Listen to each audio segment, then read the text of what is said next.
We should talk about that one fucking musician that died today. Who? Keith, Asks. Womp womp. Damn, you got played, dude. What the hell? I saw that coming, bro.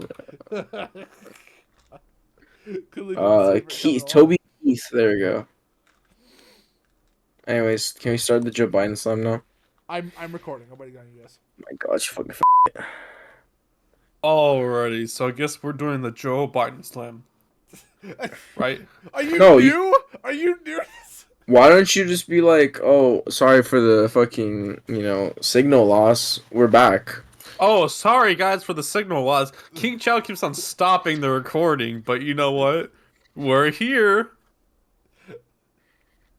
You gonna fucking talk about it, or are you just gonna have your hands in your pants, like My hands in my pants. your hands in the pants, bro? Like, Alright. So, alright, let's actually get into this. Honestly, Joe we Biden. should just fucking restart again. I'm so fucking. Shut the up. fuck, bro. Joe Biden, he's polling at. Oh, sorry. Joe Biden Joe is Biden- pulling his pants down. Damn, bro, that's crazy. You're choking as bad as Joe Biden is, bro. Joe Biden is polling at 37%, which is literally the lowest of any president in our lifetime. Just for a little bit of context, we were all born in the early 2000s, okay? Thanks for Alright. the docs, man. Ain't no way. How is it even doxing? Alright. So Yeah, anyways, we're Zoomers. There you go. we're Zoomers. We're zooming. Just like how we zoom through these topics. Anyways, Shut the fuck up. Oh, shut That- up, man. That made me cringe. that 37%, him polling at 37%, is because of a multitude of factors, but one of them is the border, and the border is not a particularly winning issue for Joe Biden. In fact, I think it's like over 60% of Americans disagree with Joe Biden's border policy, which is quite a bit. That's basically telling Joe Biden, hey, you need to fix this shit or else you're going to lose the election. So, this has basically prompted Joe Biden and Democrats to introduce a Senate bill that fixes the illegal immigration problem. And I believe this is, on Monday it was released, this new Senate bill that was introduced in the Senate, as the name implies. It's about $118 billion. That's what the package includes. Whoa. So, wait, right, you're telling me that a Senate bill was presented to the Senate? That Yeah, doesn't it's make any weird, right? sense. Like what? Alright. So, I forgot what the specific classification is, No, I but forgot. I believe it's called budget reconciliation. In the Senate, you have 3 opportunities to do budget reconciliation. I believe this falls under that category. 3 budget reconciliations per year, by the way. Or is it per term? I don't know. But something like that. Regardless. Don't quote me on that. Anyways, $118 billion worth of aid. Let's just do a general breakdown of how this aid distributes. So $60 billion of that goes to Ukraine. $14 billion goes to Israel. $6 billion goes to Gaza for some reason. And then $20 billion goes to the what? border. Yeah. Damn. That doesn't make a whole lot of sense. Why are we giving money to our enemies? What? Oh, Ukraine, you mean, and Israel? Yeah. No. I don't know why we're giving money to those two. Alright, so this is the reasoning with Gaza. It's going to be used for humanitarian purposes, but as we all know with Iran, if we give them aid for humanitarian purposes, a lot of times that fund or the aid actually doesn't get allocated to humanitarian purposes. It gets allocated to terrorists. Right. Which is obviously what's going to happen in Gaza. I mean, Hamas is the governing body of Gaza. Well, it's So just it just seems a little two-faced, you know? Like we're helping Israel and we're helping Gaza. Like, Bro, it's have you basically two seen negatives. They our cancel each other government? out. well, yeah, I'm not saying it's anything new. It's just like Like, well, I don't know why you're surprised by this, bro. We I'm gave not. $60 billion to Ukraine, bro. We should give him $0. So this is the thing. Realistically, Ukraine. I mean, I'm okay with giving some sort of aid to Ukraine. 60 billion, I think, is stretching it. yeah. I don't think Israel needs any aid. Israel's actually, I don't think, asking for any aid at this point. Gaza definitely doesn't deserve aid because it just funnels into Hamas. Well, yeah, and also, Gaza, Palestine is not an ally of the U.S. or the West, so I don't know why the hell we're giving them money. Couple of Publicity billions. stunt. goes to Taiwan to protect themselves against China, That makes which I'm sense. in favor. That's based. That Uh, seems cool. I think we should have allocated majority of the money that went to Ukraine to Taiwan. In my opinion. I would I say agree. that we should cut some of the spending that we give to Ukraine. I think we should probably put a little bit more in Israel, and then for whatever, like let's say half of that 60 that we have left over, we stop. We stop spending it on other fucking countries, and we stop taking it from taxpayers. Wouldn't that be nice? Wouldn't that be nice? You know, maybe, man, one could dream. You know, look, the thing is, I'm not an isolationist. We've covered many geopolitical topics on the podcast, especially in recent times, thanks to a couple of tips from some very helpful sources. And the thing is, I think it's important to keep in mind what is going on in the state of the world, especially right now, because it gives us helpful information on how to go forward as Americans, and, you know, I guess as America in general, because, you know, the public opinion in some imperfect and frankly kind of flawed, you know, tyranny of majority plus corruption kind of way, influences what America does. And so we as citizens should be informed on what is going on the world stage so that we can make better personal decisions, right, that influence the government. In that way, I think it does make sense to say that, you know, being isolationist is kind of stupid.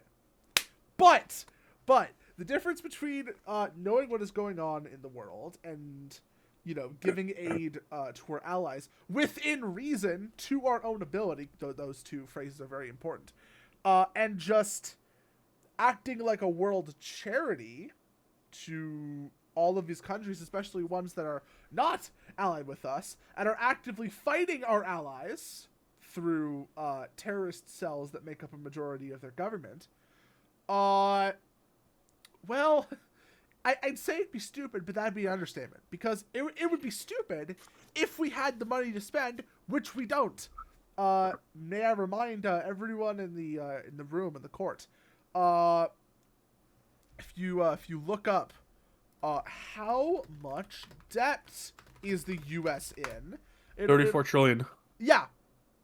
34 trillion. And What the fuck? There's this, I'm a business major. Little website called U.S. National Debt Clock that shows you the real-time debt that the U.S. is in autistic detail. And you can see it is climbing by the second. It's climbing by the 10th of the second.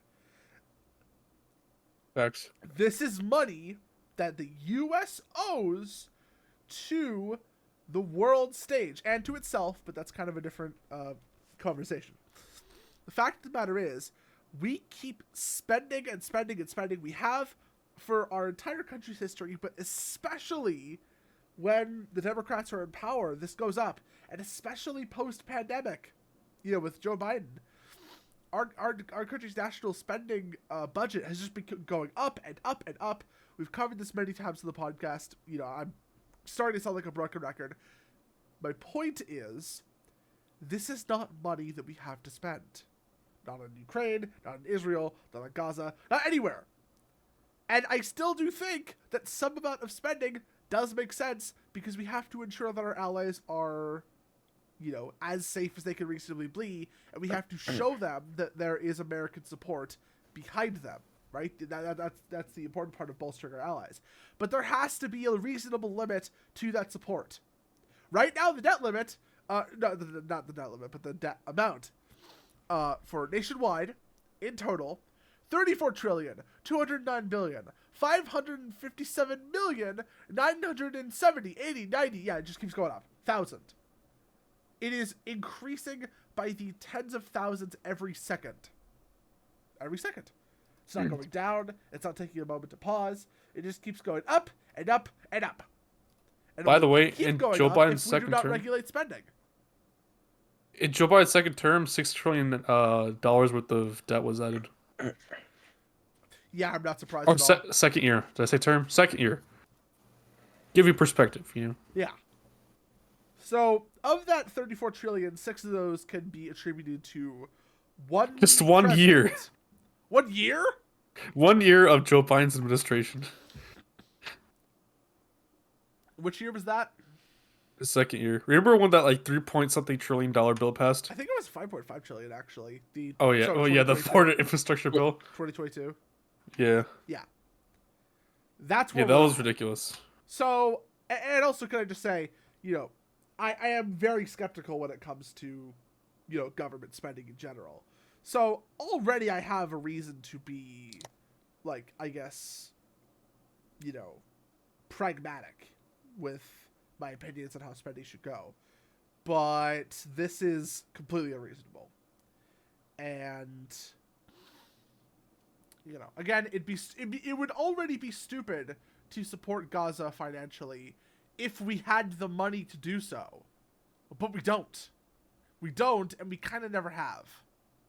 So, to whatever extent I believe in America comes first, like we take care of ourselves before we take care of others, in terms of, geopolitics and economic relief and military support. As far as that goes for that kind of worldview making someone an isolationist, fine. If that's the definition, I'm an isolationist. You got me. That's tough. I fundamentally think that, we've all of this spending, it already has taken a toll on so many people's lives and businesses in America, right? Within our own borders. It will continue to have greater and greater effects on all of us over time. And, this is kind of an existential threat to the entirety of America. We could collapse from this. It could spark or give legitimacy to our enemies to start a war with us.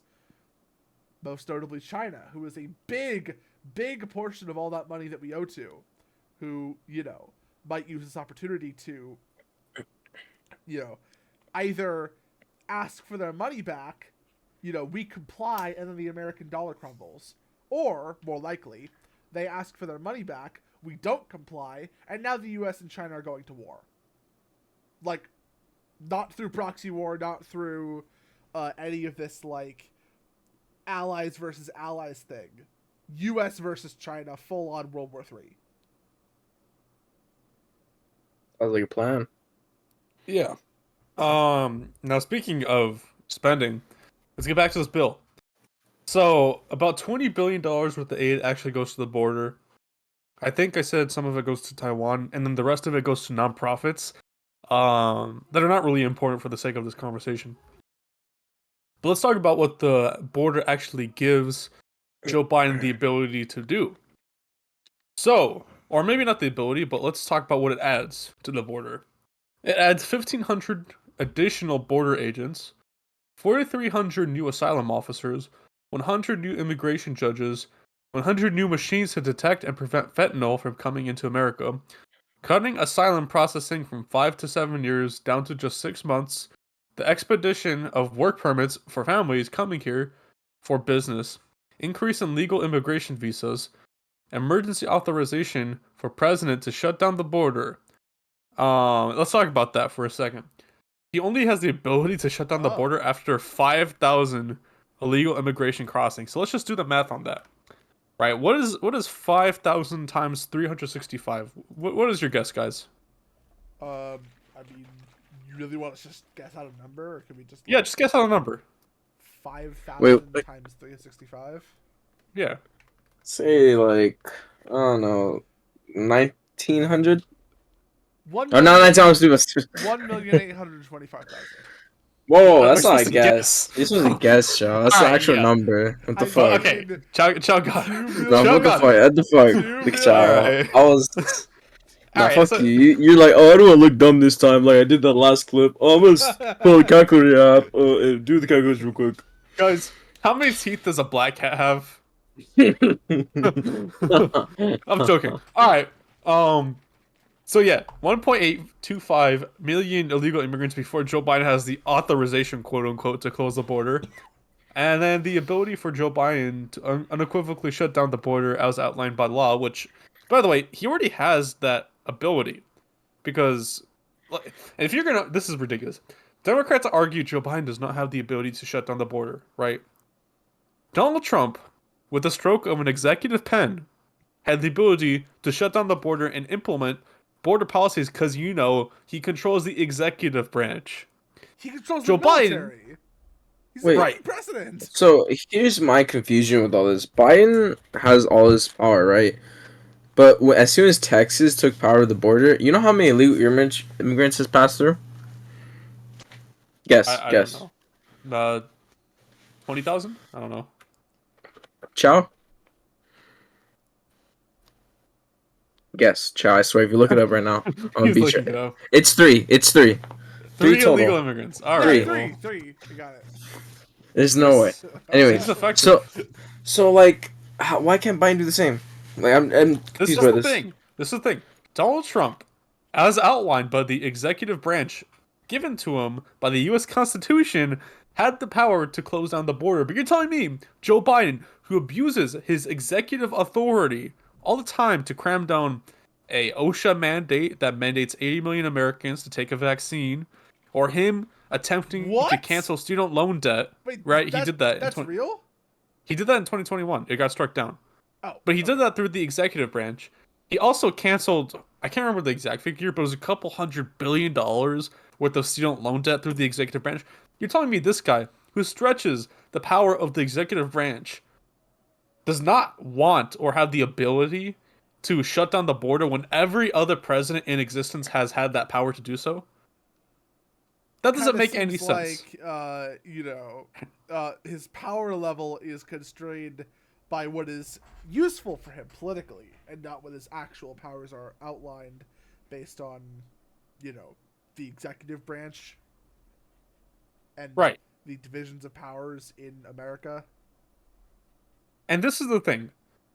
Republicans have a couple of criticisms. A lot of the, I guess, moderate Republicans are kind of in favor of this bill, but it's like few and far between in the Senate. It won't pass in the Senate. Well, these are the criticisms, and we'll go through them. The first criticism is it does not end catch and release. Now, if you don't know what catch and release is, it's a policy Joe Biden implemented after Donald Trump got out of office, which basically suggests if an illegal immigrant comes to the border and claims asylum without any proof, the border patrol has to process them, and after they are processed, they give them a court date. After the court date is given, they are released. So catch being the border patrol processes them, release after the process is over. That is what is known as catch and release. And that's Republicans' I'm sorry, main criticism. This is kind of a weird, like, intrusive thought, but isn't catch and release what you do with, like, fishing or like animals? Yeah. That's kind a of similar weird concept. Name of the policy for like humans, unless the subtle implication is that illegal immigrants are animals. Which, if you two want to explore that idea, go ahead. But I feel like I've been canceled enough. No, we don't need to explore that. But Donald Trump had a different policy. Do you guys know what that policy was named? What? Remain in Mexico. And do you know why it was called Remain in Mexico? Why? I'm curious. Because when people would come to the United States border with an asylum claim, which is how all these people are being processed now, Donald Trump said, all right, while your asylum claim is being processed, you have to remain in Mexico. Which, by the way, seems kind of fair. I mean, we don't want these people in our country because we don't know them. We need to have them processed through a court of law, adjudicated, find out who they are, what their history is, and then if we think that they are going to be an asset to this country, we let them in. No Republican, or not no, but most Republicans, and I mean vast majority of Republicans, are in favor of allowing immigrants to immigrate to this country legally, but not illegally, which is what Joe Biden is doing here. Right. I'll also say this. I think it's worth making a distinction between, immigrants that would quote unquote be an asset to this country and immigrants that should be able to move into the America legally through the process, even if, maybe they are not people that necessarily have like value or worth to give, like purely like monetarily skill-based kind of assets, but more just like there should be some way for anyone, if they go through the proper processes to be admitted into America as an immigrant. And I This think is what I'll that say. has been the standard for a very long time. And the only reason why that standard is being put into question is because of the vast uptick of illegal immigrants who don't want to go through the process or feel like they can't. This is what I'll say.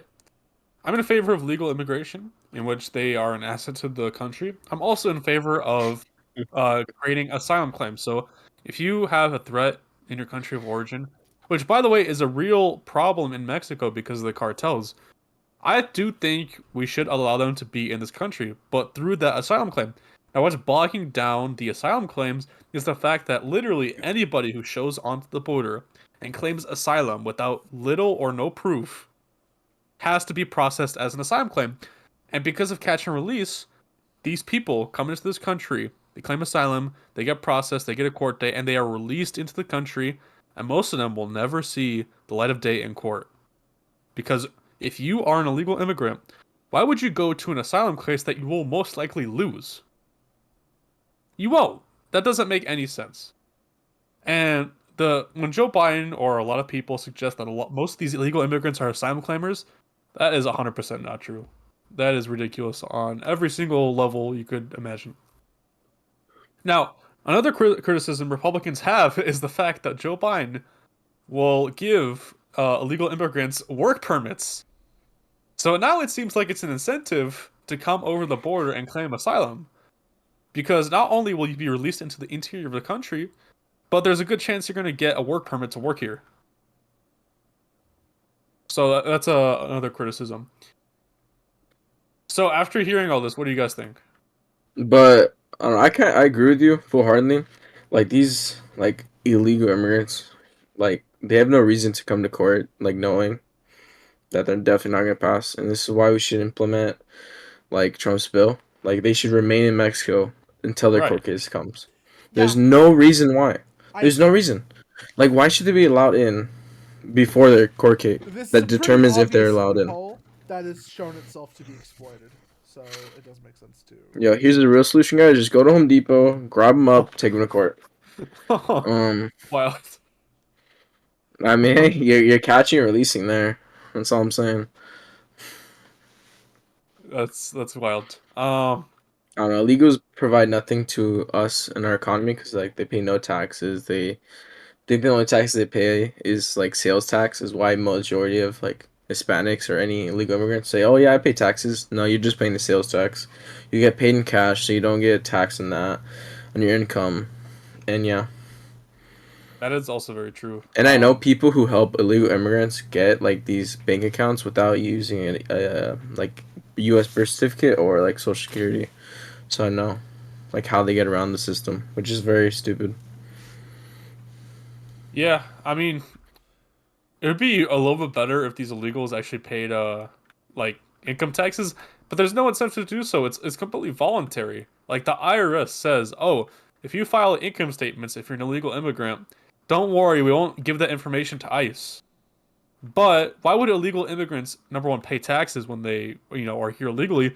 But number two, why would they pay taxes voluntarily and have, I guess, the threat of ICE coming at them because they're filing these income statements? Right. It's completely ridiculous. Well, I guess the idea is that you'd have an illegal immigrant who like really wants to be an American citizen, but for whatever reason can't go through the process because they wouldn't be able to make asylum claim, and they, for whatever reason couldn't go through, I guess, the standard procedure for becoming instated. But then, at that point, why can't they just go through the process? If they That's really what I'm want to saying. be a proper American citizen, then I don't know. Like this whole situation is it's like on the southern border. I've had my thoughts marinate about this for a while, and I would say that my general conclusion is, I have absolutely no problems with legal immigration, legal immigrants.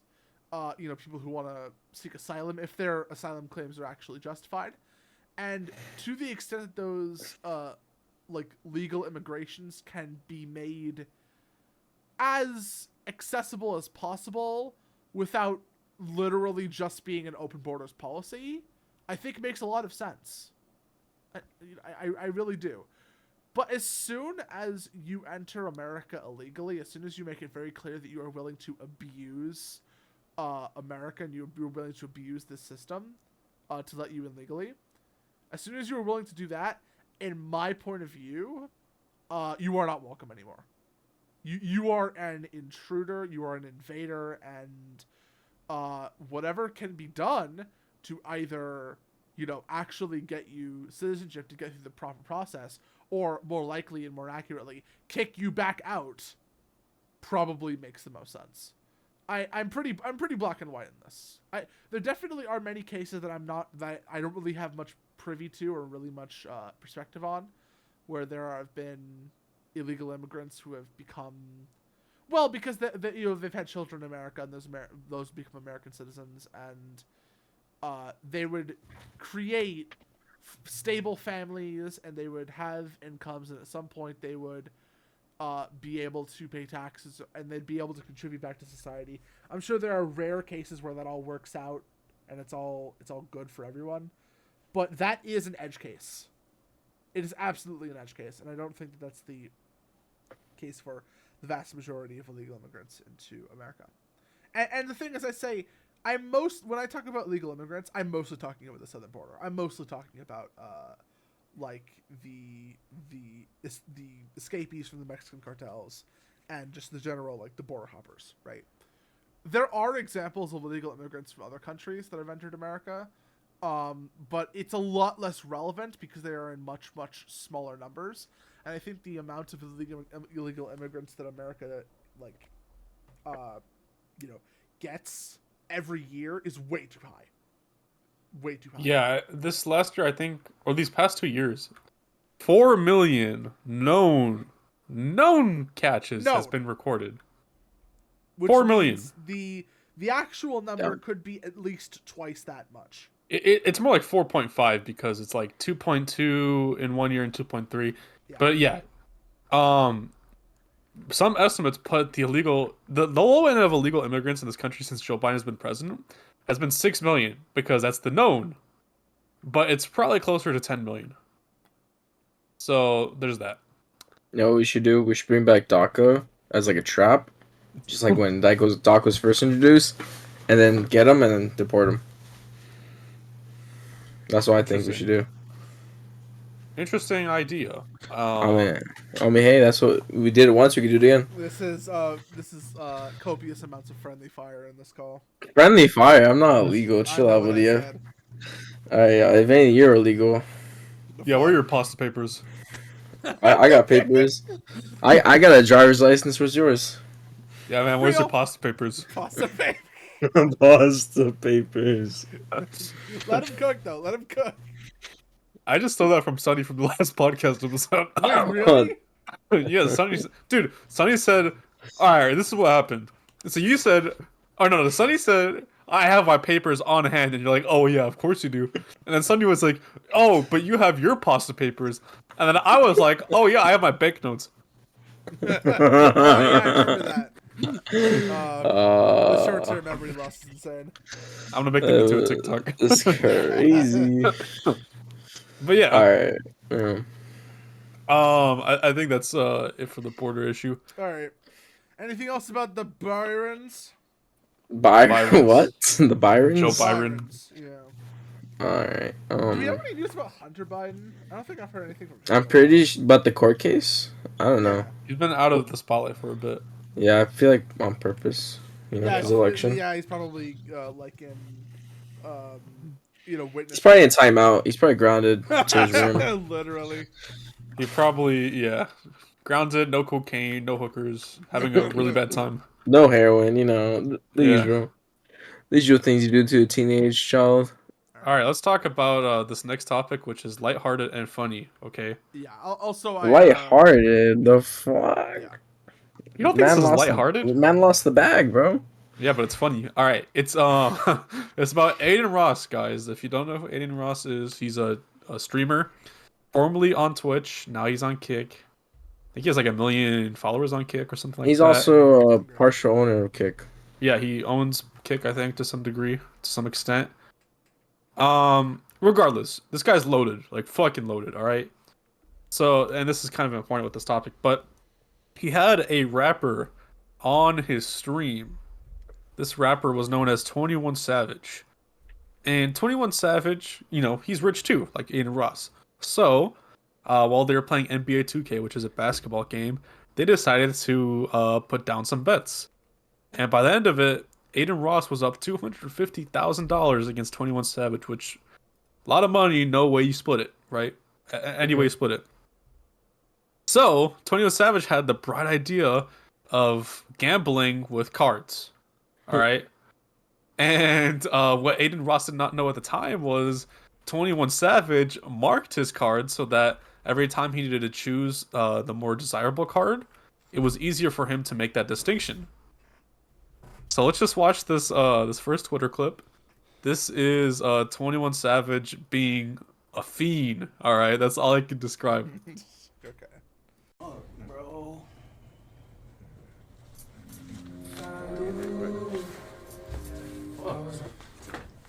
Show it first, because I showed it first last time. Don't be weird.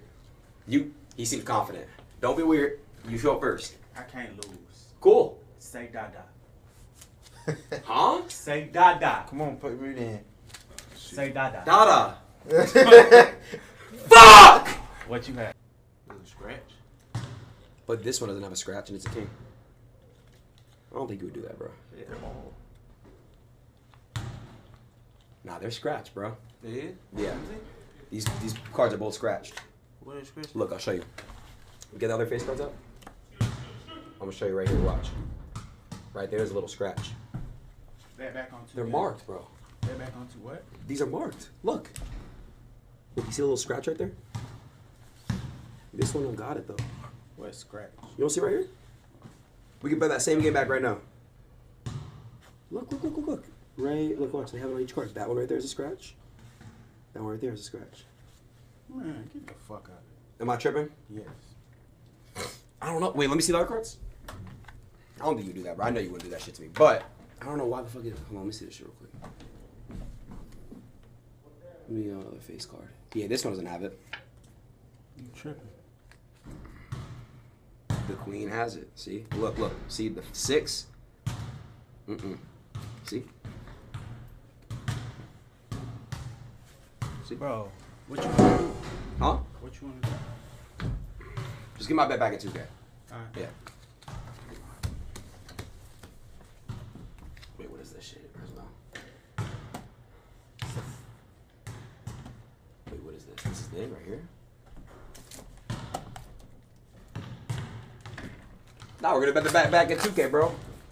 Listen, I'm gonna be honest, chat. It's not his cards. I know he's not gonna do that to me. Okay, so the game they're playing, the whole name of the game is try to get the more desirable card, right? Oh, okay. So when he scratches a card, then it's easier for him to pick it. Gotcha. Oh yeah. Okay. So he's cheating basically. Got it. Yeah, he's cheating. Got it. Always. Damn, And he gets confronted live. Yeah. And he's like, oh, he's playing dumb. Like, these aren't scratch. I see. So, it. what do you mean, bro? He got caught lacking. All right. Yeah, Did you see the lacking. first part of that clip, Chao, where he looks at the card and his friend points at the card? So, I'm gonna rewind. I'm gonna rewind. Rewind to the very beginning. Look at him picking the card. There's a whole there's another clip which I think is more funny. We could watch this so it breaks it down a little bit easier for so that people not that one. So that it's easier for you to understand because I understand it's a card game. But watch this clip under the clip we put, Chao. All right, bet. Also, apparently there was a response. Yeah. We're gonna talk about that too. Don't worry. All right. Well, What happened? I'm gonna put it right here. Yeah, I put that on our Twitter. All right. Watch that. All right. This is breaking it down. Nah, he's not gonna scam me. Trust. I know how to play that shit. It's simple. Yeah, nah. Do we have like a table where we could sit like this? Yeah, a little circle. Like a little circle of a table? Yeah. Here. Don't get caught. Yeah. He's gonna put a table right here. So just right here. We gotta play at least 1,000. Alright, I'm gonna learn it, bro. I don't give a fuck. You're gonna lose more, so it's fine. High card. High card, yeah. It's better than shooting dice and It is. It's just a little guy. Fuck, bro.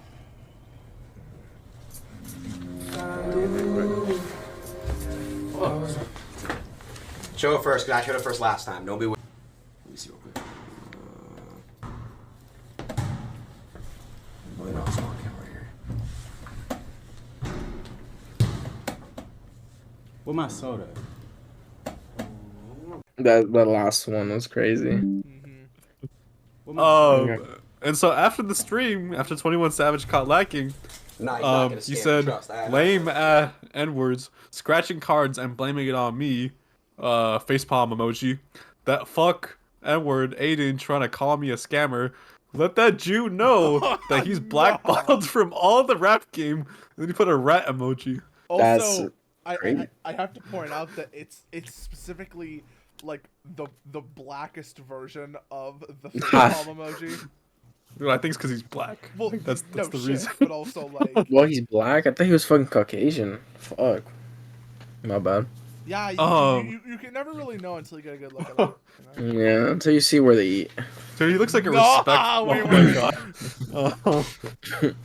Guys, doesn't he look like a respectable person who definitely upholds loyalty to the See, highest this extent? is why I don't like rappers. Nah, he definitely is really loyal, right? Yeah. I like he's a rat to reference a Jew. Loyal to who? Colonel Sanders? Oh, What? Oh, my no. fault. My fault. You're racist. You're racist. And then I'll put this on the screen, but 21 Savage I guess made a song called A Lot. And he said, how many times you cheat? And then in parentheses a lot. How many times did you lie? A lot. And then someone put a picture of him looking through the cards. Please That's tell me crazy. we have that, please. Yeah, I put it on our Twitter. It's, go check out Sons of Liberty Twitter Yeah, for the yeah, yeah. memes, but this is it.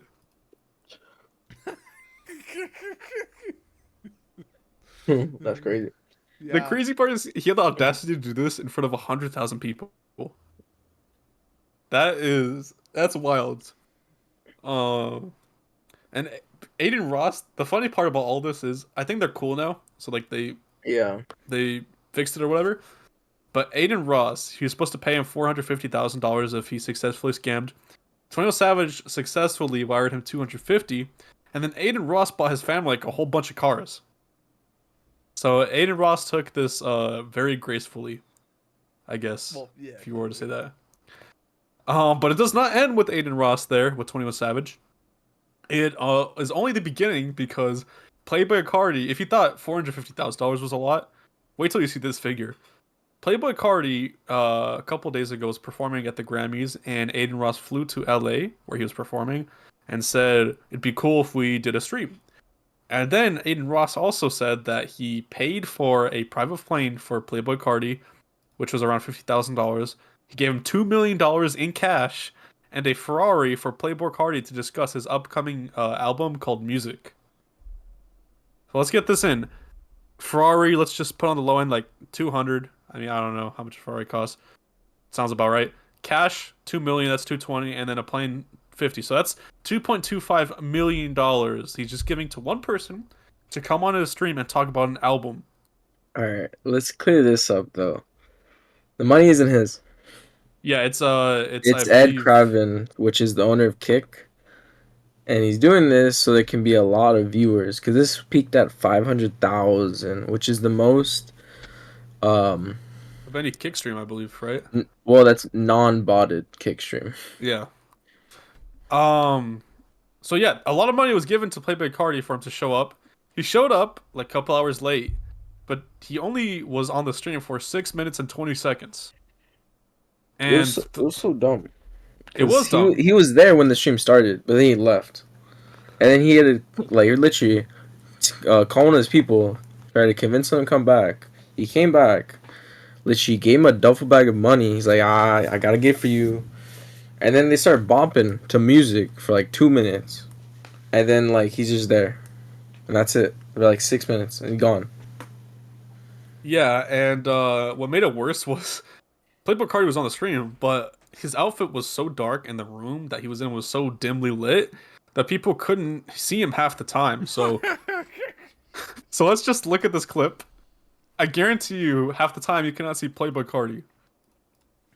That's just racist. Vladimir, thank you so much. It's a pleasure. Back to the studio. 2024 music. You leave right now? Yeah. All right, hold on, let me mute real quick. That's not even his I'm- outfit's Nah, she's black. black. though. You racist. Yeah. You racist. I can see him perfectly fine. I Okay, don't okay, know okay, what you okay. I can prove to you that I'm not racist. Do you want to know how? got. He is a black man. No, All right, what's up? he's so black, like No. his fit, his skin. He's so black. He literally blends into the fucking Twitter compression. Like you know, like how like all websites have like serious compression for like dark spots in video. That's why it's all like pixelated. He literally blends into the compression. Thank you so Yeah. much. You know what's fucked? Like it's wild. the Back to the Playboy studio. Cardi's his people is the person who chose the setting and the like lighting and everything. Like they wanted this. So it's not Aiden Ross's fault. It's literally Playboy Cardi's people. Yeah, and I think this ends in a good way because, well, I mean, good way relative, but Playboi Carti said that he's gonna come on Aiden's stream for free next time. Well, he was supposed to get like 4 million if he stayed, Oh, there which you is go. crazy. And apparently he didn't get the full 2 mil. That's what Aiden said on stream. That he didn't get the full, so not to worry. But damn, that's crazy. Oh, and and after this, Playboy Cardi's sister was chatting shit to the fans, and so they DDoSed her. Like they fucking shared That's her fucked up. address and everything. That's fucked up. We can't condone that, you know. I just found it funny. I think it's fucked up, but I just find it funny. Like she Yeah, talked it's funny. shit. Like she was talking like, I know y'all gonna be in school tomorrow, blah blah blah.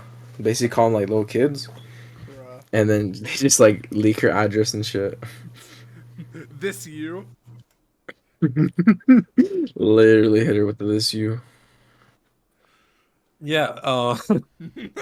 I feel bad for Aiden Ross because he got scammed, like not once but twice on stream in front of like hundreds of thousands of people.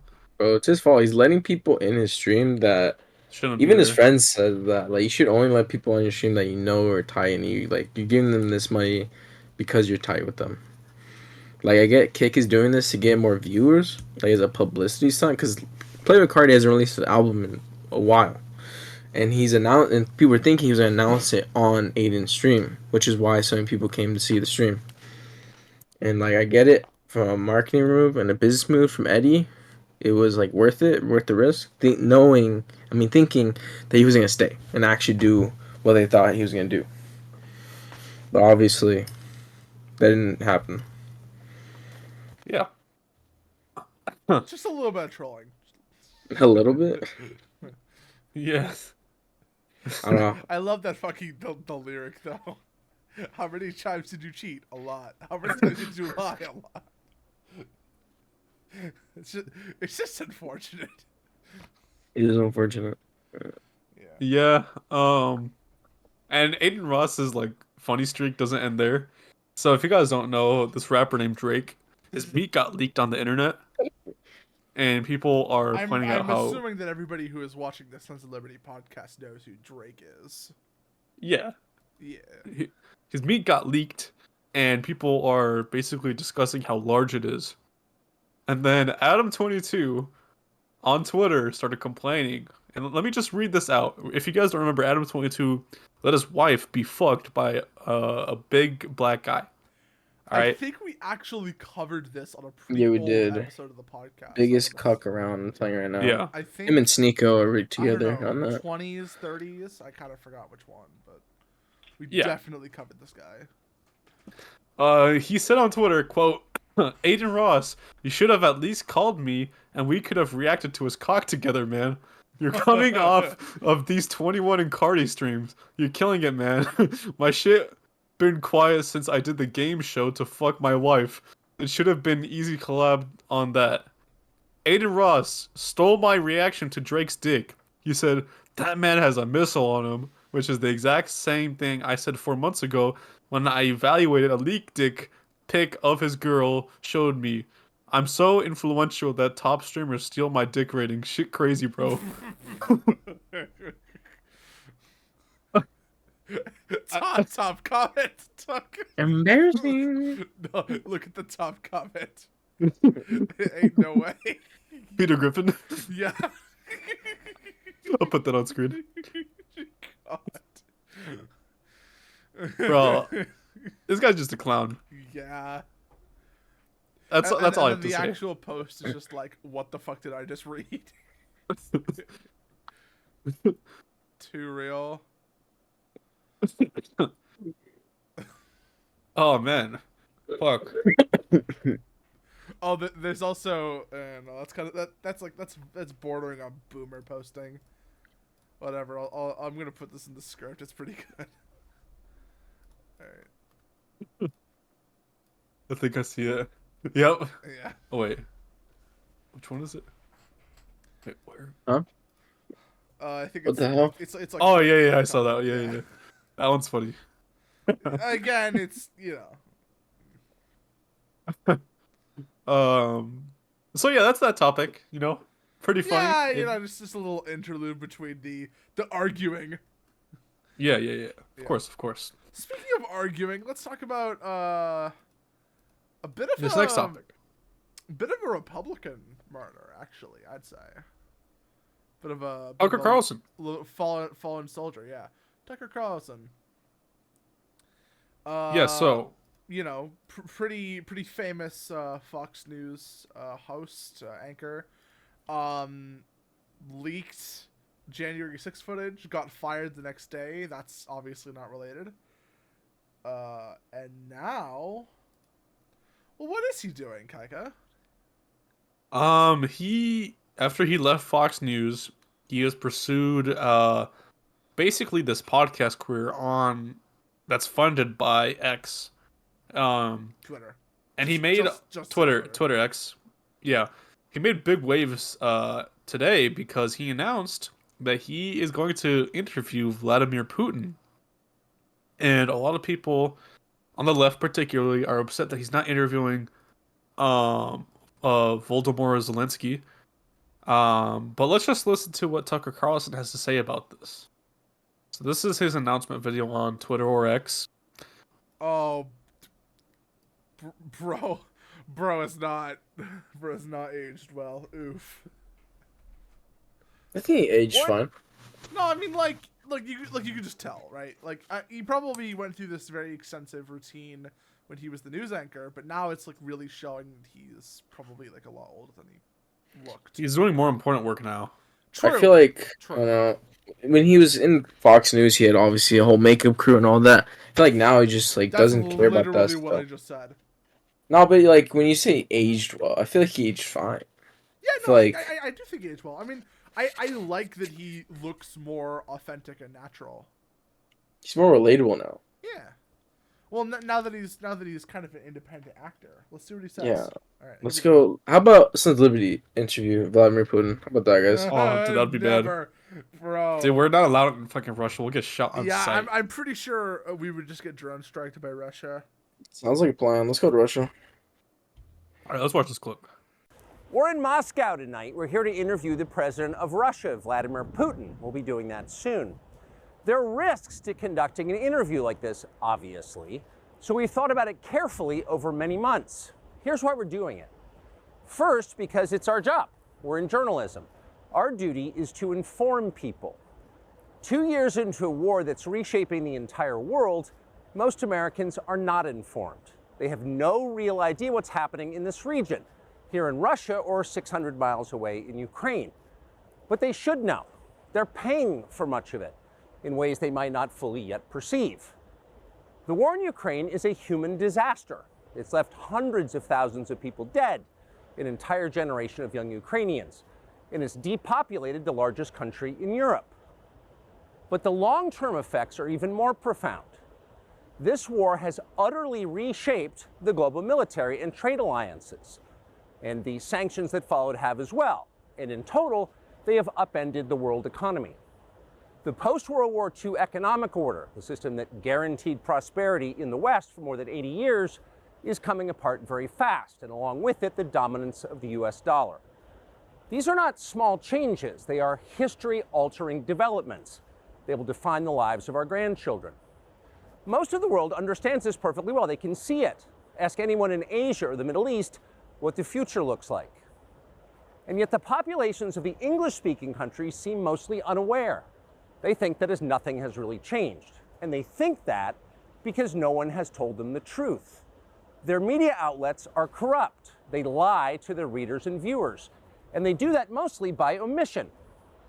For example, since the day the war in Ukraine began, American media outlets have spoken to scores of people from Ukraine, and they've done scores of interviews with Ukrainian President Zelensky. We ourselves have put in a request for an interview with Zelensky, and we hope he accepts. But the interviews he's already done in the United States are not traditional interviews. They are fawning pep sessions specifically designed to amplify Zelensky's demand that the U.S. enter more deeply into a war in Eastern Europe and pay for it. That is not journalism. It is government propaganda. Propaganda of the ugliest kind, the kind that kills people. At the same time, our politicians and media outlets have been doing this, promoting a foreign leader like he's a new consumer brand. Not a single Western journalist has bothered to interview the president of the other country involved in this conflict, Vladimir Putin. Most Americans have no idea why Putin invaded Ukraine or what his goals are now. They've never heard his voice. That's wrong.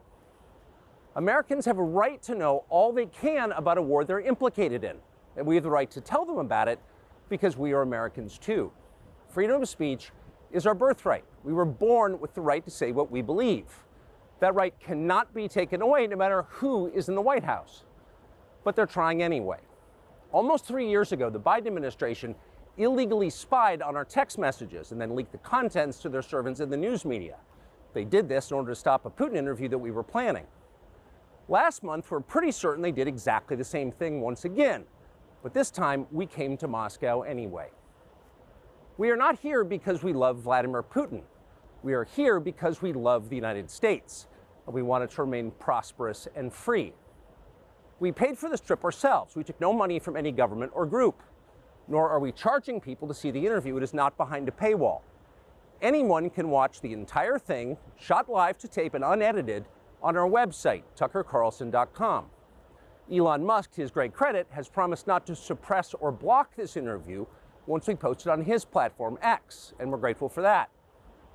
Western governments, by contrast, will certainly do their best to censor this video on other less principled platforms because that's what they do. They are afraid of information they can't control. But you have no reason to be afraid of it. We are not encouraging you to agree with what Putin may say in this interview, but we are urging you to watch it. You should know as much as you can. And then, like a free citizen and not a slave, you can decide for yourself. Thanks. Yeah, King shit. Based. Let him cook. yeah, Tucker Carlson is important. Go for it, Chao. Everything you said is correct. It's not about agreeing or disagreeing with Vladimir Putin. I personally very much disagree with Vladimir Putin, and I disagree with his administration. And I do think that Russia is an authoritarian hellhole. However, I think, getting as much information as possible and giving that to the people of America so that they can make informed decisions about something that they are paying for is paramount. And the fact that much of that information is in fact being censored by partisans, mostly left-wing partisans, who are, they either have control over media or academia or in the government or in big business, all of which are talking to each other and making deals and working with each other in a sort of decentralized sort of anti-collusion where they can all work together in lockstep to accomplish the same goal, which is deprive American citizens of information. Tucker Carlson, and the people who he is working with to conduct this interview are going against that order, not necessarily in favor of Russia, not necessarily against Ukraine, not for Ukraine, not against Russia, but specifically pro-American, which is exactly what they should be. And ultimately, that's what I am. I'm pro-America first. Everything else is second. And so I highly respect Tucker Carlson, honestly in a way that I kind of didn't before, for going on his own and enlightening the people with an alternate perspective. And I think that his motives and his execution of this plan is just and should be supported. Yeah, I agree with everything Chao said. I think Tucker Carlson is very brave when he's doing this type of interview. And I think he will be one of the more important and influential people on the right in the coming years, just from what it looks like is going to happen.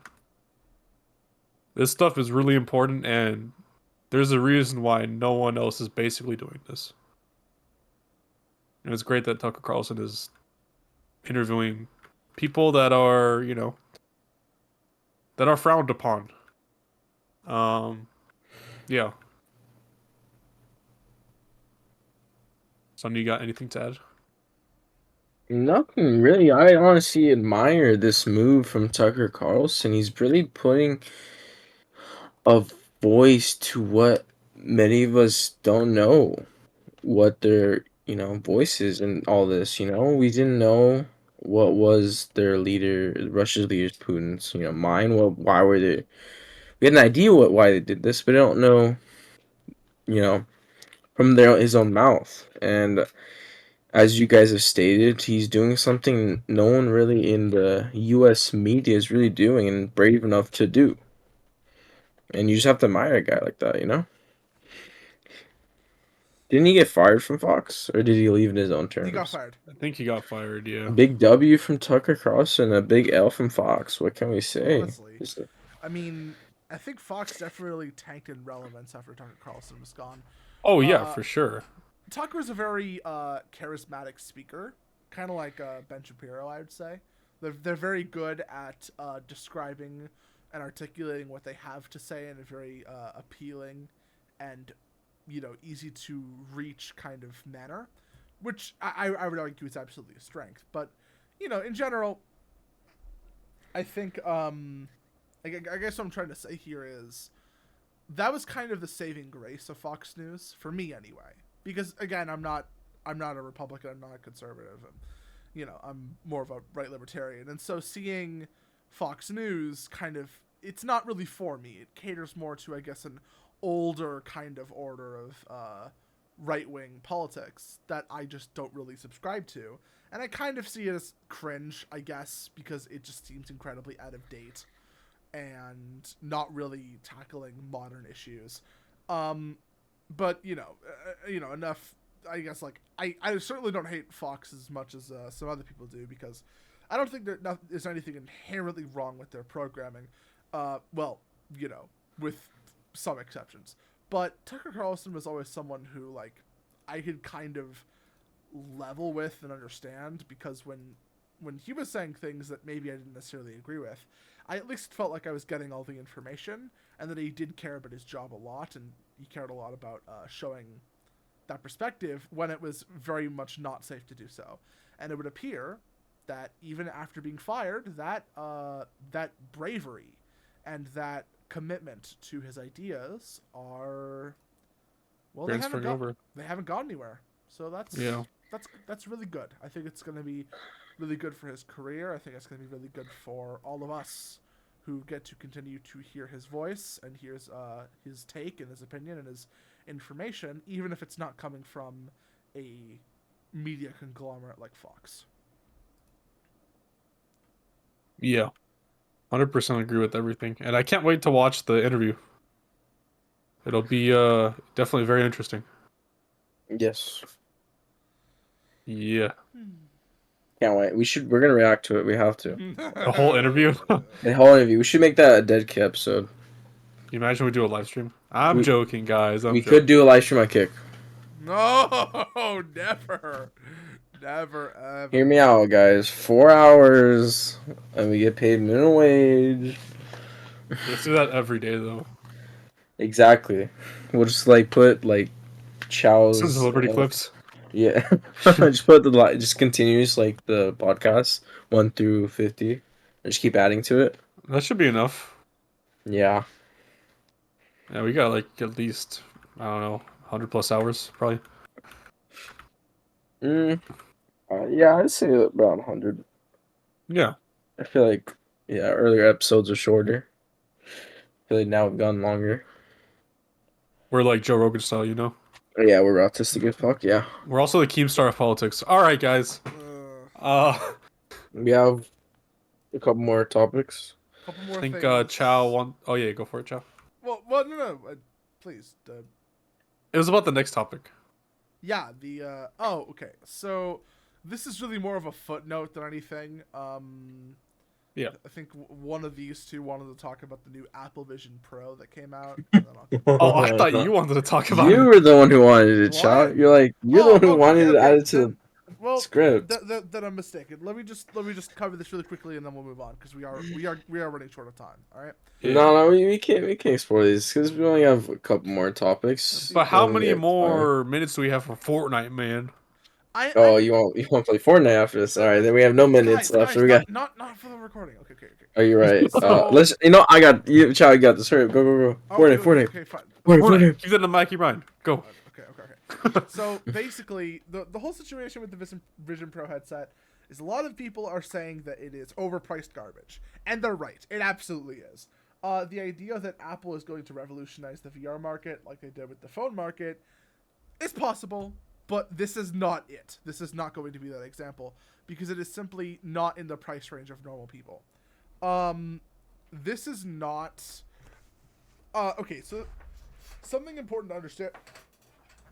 Apple does not have a monopoly on all computer markets. That seems like obvious information for most people, but there are some very devoted Apple fanboys and girls, equality, who are very. Oh, brother, this guy stinks. Real. This guy wants inclusion. No. Brother, this guy's a liberal. We hate women. We hate women. We hate women. We hate women. Oh, sorry. Of course, the gay guy says he hates women. Relatable. Okay. What? So, What? if anybody knows anything about the VR market in our audience, this is not new. The Vision Pro, I believe, is finally coming to store shelves this year. It was released. I think it's already out, no? Yeah, it was. Yeah, it's already out. It was literally released on February 2nd. Okay, sick. Yeah, $3,500. That is ridiculous. For context, the first real contender. I mean, yeah, there were the HTC Vive headsets, but those were overpriced. I think the first HTC Vive was like $800. The first Oculus Rift, which was kind of the consumer grade VR headset, was $600, and then it was quickly lowered to $400. Then there was the Rift S. Had a lot of memories of both of those. Good times. Then Facebook purchased Oculus, the company, and it became like Meta. And so instead of an Oculus Quest, which was the like standalone non-cord version of VR headset, it became the Meta Quest, and then the Meta Quest 2, and now the Meta Quest 3. So that's where we're kind of at in terms of consumer grade, affordable VR hardware. I believe a Quest 2 is either $300 or $400. Not even half of $1,000. And it's standalone, like the Vision Pro, and it's entirely wireless. And it tracks where you are, based in positions, based in cameras, just like the Rift S, just like the Valve Index, just like many of the Vive headsets.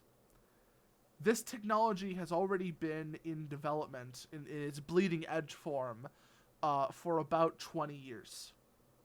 And it's been available to consumers at a reasonable price, about the same price as a console. When you think about it, that's basically what VR is. It's a console. I guess, technically. Especially like the standalone versions. At most 5 years ago they became relevant. And my point is, Apple coming into the market and acting like they own the place and charging about as much as you would pay for like a super high-end gaming PC, like an actual computer, just for the Vision Pro is absolutely ridiculous. And I sincerely hope that nobody buys this and just shows Apple this is completely unreasonable. The goal here is that this is just an entry point, and that the Vision Pro 2, or maybe there will be a downgraded version of the Vision Pro, not called the Pro, that will be released that will be more reasonably priced. But even then, something like a $1,000 VR headset is still absolutely absurd and ludicrous. Because Apple is supposed to be reaching to the common person, and you know, for something like a phone, $1,000 is justifiable, but for a VR headset, which is not yet widely adopted into everyday use, and it's basically just, well, I wouldn't say it's a novelty or a gimmick, but it's certainly somewhat a niche in its applications or its use cases. This is absolutely ridiculous, and Apple needs to either learn from this mistake or take the L and stop making VR headsets, because this is not how it's done. I personally own a Valve Index, which was $1,000, and it was a very, very big investment, but it is top of the line. It is not a standalone headset, it has the cord, but like that's for very high level precise movement tracking, and it's for like, you know, like very frame intensive PC games, and it was, you know, it was a very calculated move. I would never even remotely dream about getting something like the Vision Pro for 3.5 times the price and have to worry about all of the problems that come with a, you know, still fairly bleeding edge technology like standalone VR headsets. So ultimately this entire thing is just one giant blunder, and if, you know, I think I would probably qualify as someone who could you know, you could classify someone like me as enthusiast class, because I have been with VR pretty much since the beginning, maybe a couple months after the beginning, but like I've been here since the beginning. I've had 3 headsets in my life, and it's been a pretty big part of my life, and so it's been something that I've been worth purchasing. If you are someone who is just getting into VR, do not, I repeat, do not get a Vision Pro. You would be making such a huge mistake. And I'll say one more thing, and then I'll pass them off to these two. The Vision Pro is not invincible. Every single VR headset can be dropped. It can slip out of your hands, because those things are flimsy. It can break, like the connectors to the back part of the head can break. It can malfunction. The cord, well, not for the Vision Pro, not the cord, but like, you know, if you have a wired headset, the cord can short.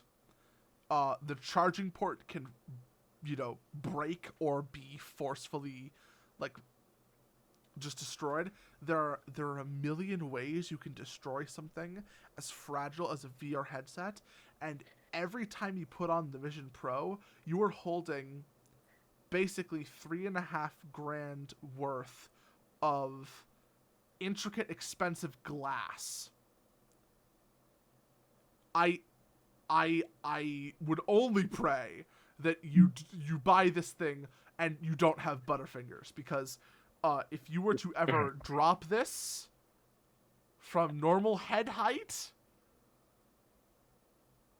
and you know, I guess you would just have to hope and pray that it came with a warranty. It'd probably come with a warranty, but still, seriously, putting that much money into an asset that is that fragile, it makes the limited feasibility of it even more limited.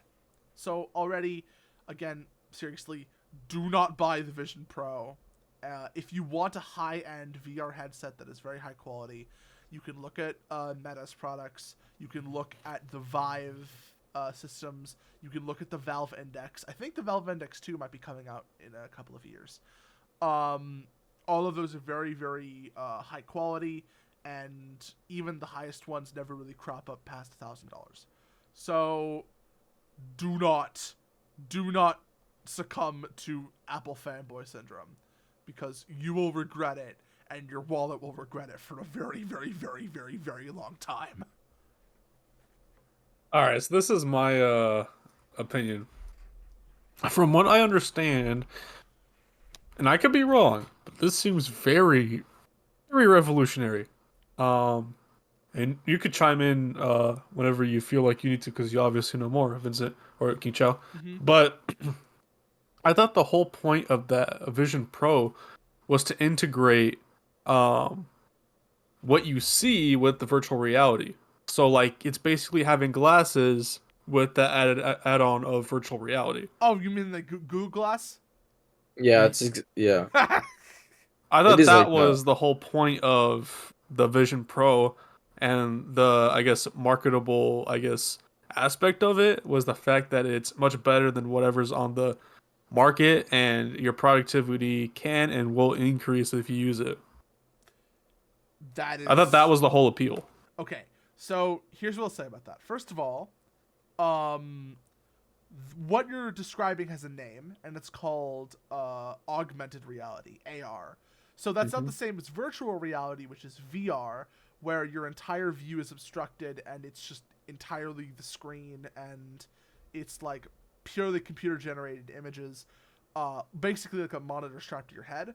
Augmented reality has like constant pass through, where you can see in front of you and you can interact with the world, but it is augmented with computer generated Okay, stimuli. I don't think you guys, I don't think you understand what the provision is, Vincent. My bad. I don't think you know, because it's basically what Kaik is saying. It's you basically walk around with it. You can see the outside world, and I it is do augmented understand. reality. It's Yeah. not the VR. Well, it's both actually, but Yes and no, because the fact that you can easily just go out to the coffee shop, you literally can have notes out and see like your order, like what everyone wants. That's the appeal. That's why it's so much money. It's because it's an innovation, and they've been actually working on this since the first iPhone. You can even search it up. They've been working on this exact headset for a while now, and they've released it. okay. And honestly, it's big dubs for Apple, because I don't know. I hate Apple. Just for everyone to know this, I've owned Apple once in my life, and that's due to my brother, and never again, because I think Apple is a piece of shit compared to Android phones and their abilities to Nah, these run. guys don't know what they're talking about. But yeah, I agree with Sonny with everything else besides that statement. Okay. So here's the thing. I think that that's very good marketing. That it would be supplemental, or enhancing actual vision. But if I can just slow down the hype train for a sec, this type of technology is actually nothing new. Microsoft has been toying around with the concept of mixed reality for a very long time. So a mixed reality headset is what the Vision Pro does, where it's both VR and AR that can be hot swapped between seamlessly, right? And the thing about a system like that is, well, just AR in general, is it is no more technically impressive than a VR headset, because the only difference is the quality of pass-through, which is important, but basically it's just a VR headset with better front cameras. Okay, sick, but I don't think that's $3,500 worth sick. And if you want to say that that's just the price of innovation, I would agree. But that still doesn't make the Vision Pro in any way viable for enthusiasts or consumers. You should only really look into buying this thing if you're like loaded, and you just don't care about price at all. But I feel like it's the best in the market, though. There's nothing really that comes close to in the Not market. not true though. That's the Name thing. one product. Okay, well, right off the bat, I think about a standalone VR headset that. What? You cannot take those out and about. Back up, please. Like they're not even close. Yes, you can actually. Do they You tell- interact with the environment? Yes. Oh, okay. You cannot use them as They have glasses. pass-through. Yes, you can. Okay. the first one that comes to mind is the MetaQuest 3. I believe that. I don't know. Like, this is how I view it. I know the Meta thing, whatever, released a while ago, but I thought it was just not as advanced as the Apple. It is $500. Right, but is it $500. as advanced as the Apple Vision Pro thing? Well, I mean, okay, look, I'm just going to send you the store page. It literally shows you that mixed reality is a key part of the marketing because they are competing with Apple. They are directly competing with the Apple Vision Pro. And the fact But do you think Apple makes a better product? Okay, maybe. I don't know. I mean, I haven't worn either headset, so I can't really say for sure. This is the kind of thing you can only really experience if you're actually in it yourself. But for Apple, you don't need the controllers. For the Quest 3, you need the controllers in order to interact with it. Okay, you but know what? Apple's, you don't. You know what? So there you go. So if you want to use your real hands and you don't want to use controllers, okay. I mean, for practicality, the Apple is better. There's nothing in the market right now that comes close to it in its technology. Okay. I concede. I concede that there probably isn't a VR headset that is capable of translating hand movements perfectly to VR signals without the assistance of controllers. However, the first thing to consider, of course, is that at what point is that introduction in any way worth it? And secondly, how is this totally not the most buggy piece of shit in the entire planet? Apparently, it's actually pretty good. It's actually gotten quite good reviews. Source? Yeah. People drive with it on. I'm telling you right now. What? Yeah, people drive with it on. Can you show me any examples of that? Okay. Yeah, there was this meme going around. Yeah, there's like a big meme going around. I saw before I saw the podcast. People driving with their Apple Pro Vision on. Well, that just might be people making stupid mistakes. That happens all the time. But I mean, hey, if they can go out even making a mistake, that means they can't notice with it on. That's on. So then, that alone makes it a good product. That's impossible. Well, then how is it a mistake? How would you do that mistakenly? Dude, this guy looks like he's 12 years old. Look in the Sun's Liberty chat. You're telling me? It's just Look, not. do I think it's worth the 3,500? No, I think it's like more 2,000. Hold on. No. Okay. Okay, let me watch this. Hear me out. This is not what it looks like right now. Don't worry, I'm not actually on the By the way, that's a cord. That's a cord. That's wild. Okay. road. I'm just inside of a huge parking lot. But hypothetically, if this car was self-driving, which it's not, I could literally pull up a Mr. Beast video, pull up my to-do list and put it right here, and then pull up my GPS and place it right over the steering wheel so I can see where I'm going. The only problem with this is when you're actually moving, the headset has nothing stable to track onto. So please don't ever actually try this. I just know. Oh, look! The first thing he has to say is that it's incredibly buggy and that you shouldn't actually use it in real life driving because it has nothing to track onto. That's crazy. But so look at this next one. Alright, let's see. Oh, this is wild. That's Tesla self-driving. I know, but isn't that wild? That is wild. You're not proving your point. I mean, he got pulled over. Yeah. Okay, to be fair, in the first video, he said you probably shouldn't drive just because it can't lock onto anything. Yeah. But you still could, and it probably still would work somewhat. Okay. No. Oh my god. Okay, so. I don't think you should though. By the way, if anyone's listening. Moment, not gonna lie. The point of it not being able to track onto anything means that all of that pass-through, like augmented reality shit doesn't work. It doesn't work because it can't actually track into a stable environment. Again, Watch that video. It's just okay. Let me see this. Come on. Today I wanted to drive my Tesla while wearing my Apple Vision Pro. I can't do this on public roads, so I found a completely empty parking lot to try this in.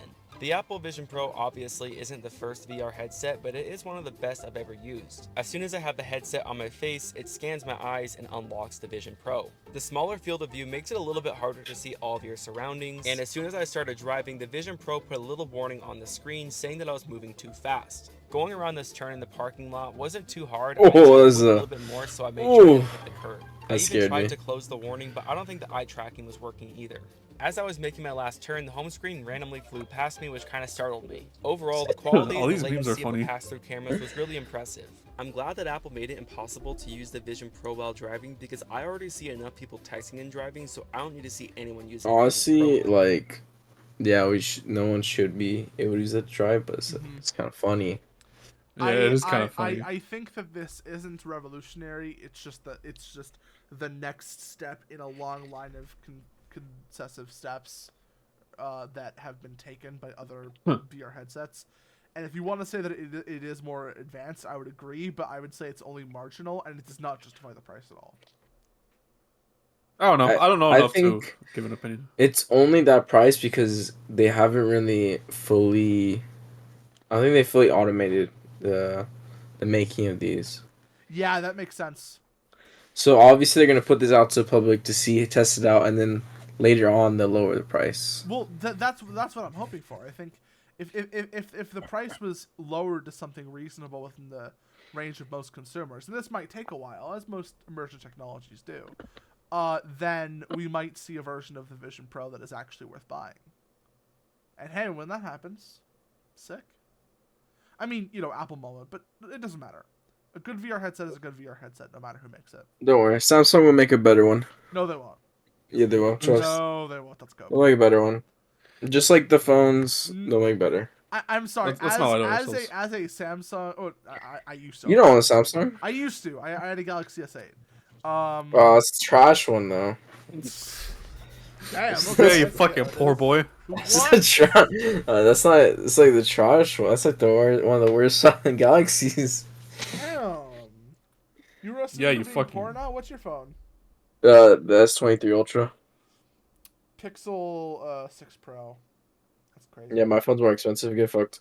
How much does yours cost? I forgot. I paid in full. Bozo. You call me Buzz because I paid in full? The fuck? How know, that's much was? Because I got it when it launched out. Kaika, you're the resident money expert, right? What do you think about this? Dude, Ultra. I think there's always a price to pay for new technology, and as Sonny said, I think they're probably just doing a big test. Low key, I wasn't actually expecting you to answer that. I was just making another G joke. Yeah, it was 1,200. Oh, damn! I think he got you, Chao. But what was your phone? How much you pay for your phone? Pixel 6 Pro. How much you pay for your phone? He's holding it under his breath. Alright, I think I win just because how his demeanor is. Okay. Yeah, You but you fucking know what broke you boy. know what you can beat me at is your graphics card. Yeah, that's true. Your graphics card is fat. It's fat. I do Just want like to get a new Drake's graphics cock. card, but not for a while.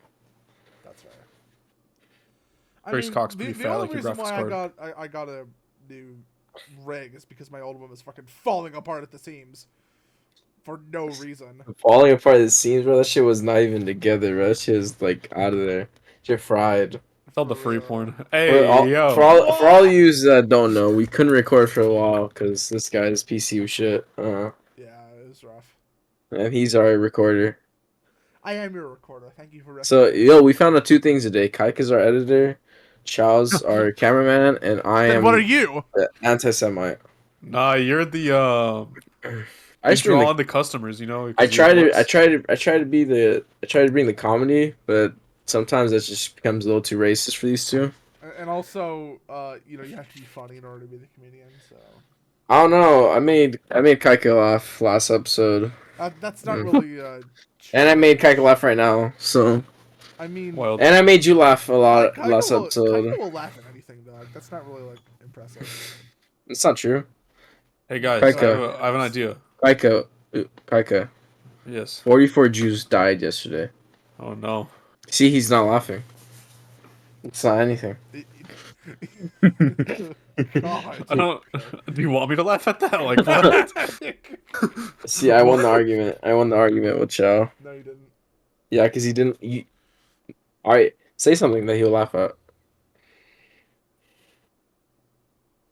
Exactly. You're trash. I'm better at the If you say job. something wild, I'll laugh. Yeah, okay, that's why you're black. All right, let's talk about the whale. All All right. right, we're talking about Vince. I Gorgoth mean, the Destroyer? Chao. Oh, Fuck you.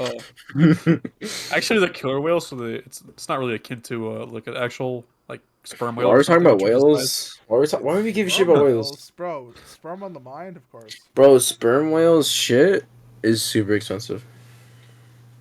All right, good Why to know. do you know that? You can actually become a millionaire if you find one of them, like Harden. Interesting. Yeah, it's really funny because they have a thing that are in perfume scents that a lot of people like for really expensive perfumes and colognes. I forgot what it's called, but yeah, it's sperm whale specifically. God, dude. Who are you, bro? I know a lot of random facts I think that no one wants to I know. think you're just John Matrix. You're in the Matrix. All right, guys. Why the fuck are we talking about whales? So this is like a trending topic on Twitter. Who the fuck cares about Twitter? Um, I that- love Twitter. 13 killer whales are trapped in northern Japan, guys, and they're gonna okay. die. So what? Why Sounds are like we sushi talking to about me. this on a political Yeah, that's what I was Okay. saying, bro. Like, Maybe you are funny, man. like, who the fuck cares, bro? Like, I can make that into sushi. Yummy. I actually don't like sushi. Nah. Sushis I actually fucking hate good. sushi. You're mid. You don't even like food. What? What? Dog. Maybe he doesn't like food. Have you seen him? Alright, guys. Thank you for watching. Why is the fuck Tom are you laughing? Chao, did I say something offensive? What? Bro, this guy's laughing like a fucking Dave Chappelle, dude. What the hell? Aria. What? I think it'd be really cool if you ran that one back. Why? Was it offensive? Run it back. Man, it's like, If it was have you offensive, I'll seen take it him? back. Bro, Right man's back. like, have you seen him? Man's of course he likes food. He looked. Man has a Big Mac every second, bro. Ain't Man's no eating as we way. speak. Dog, I'm not queso. That's Man. crazy. You are you're like queso plus, bro. On the queso expansion pack. Bro, Ain't no way. you're his little brother, bro. That got a little too. Little. That got big. Little Vince came is a big big. body, dude. I'm not fat, That's I'm why- just boned. That's why Chao gets all the bodies, you know, in the basement. Anyways, do we have to talk about the killer whales, or I think that was the whole topic. that's Wait, it? really? Who the fuck added this? Who the fuck added this? Whoever Who added added this this? are getting blocked. Alright, I'm going to history. I'm going to history, and I'm gonna call him a fag. Good. Alright, I bet it was Chao. I bet it was No, Chao. it was not me. It was not me. It has to be Kaika. There's no way. It was me. You're such fat. Like, why would you add that? Yeah, it doesn't I do thought it was politics. funny. You know, I'm gonna bring back the How's gay that debate. funny, I'm gonna put back the gay debate. No, bro. Wait. You removed the gay debate? What the fuck? Yeah, because I thought we would have enough time. No, trust me, we have enough time.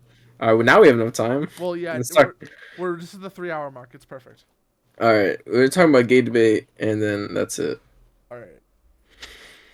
Ended off strong. Even more. Alright, fag, go. What the fuck? Wait, which one? Nah, You're right, bro. shit. There's only one. Alright, There's rock, two paper, of them. scissors. Rock, paper, scissors.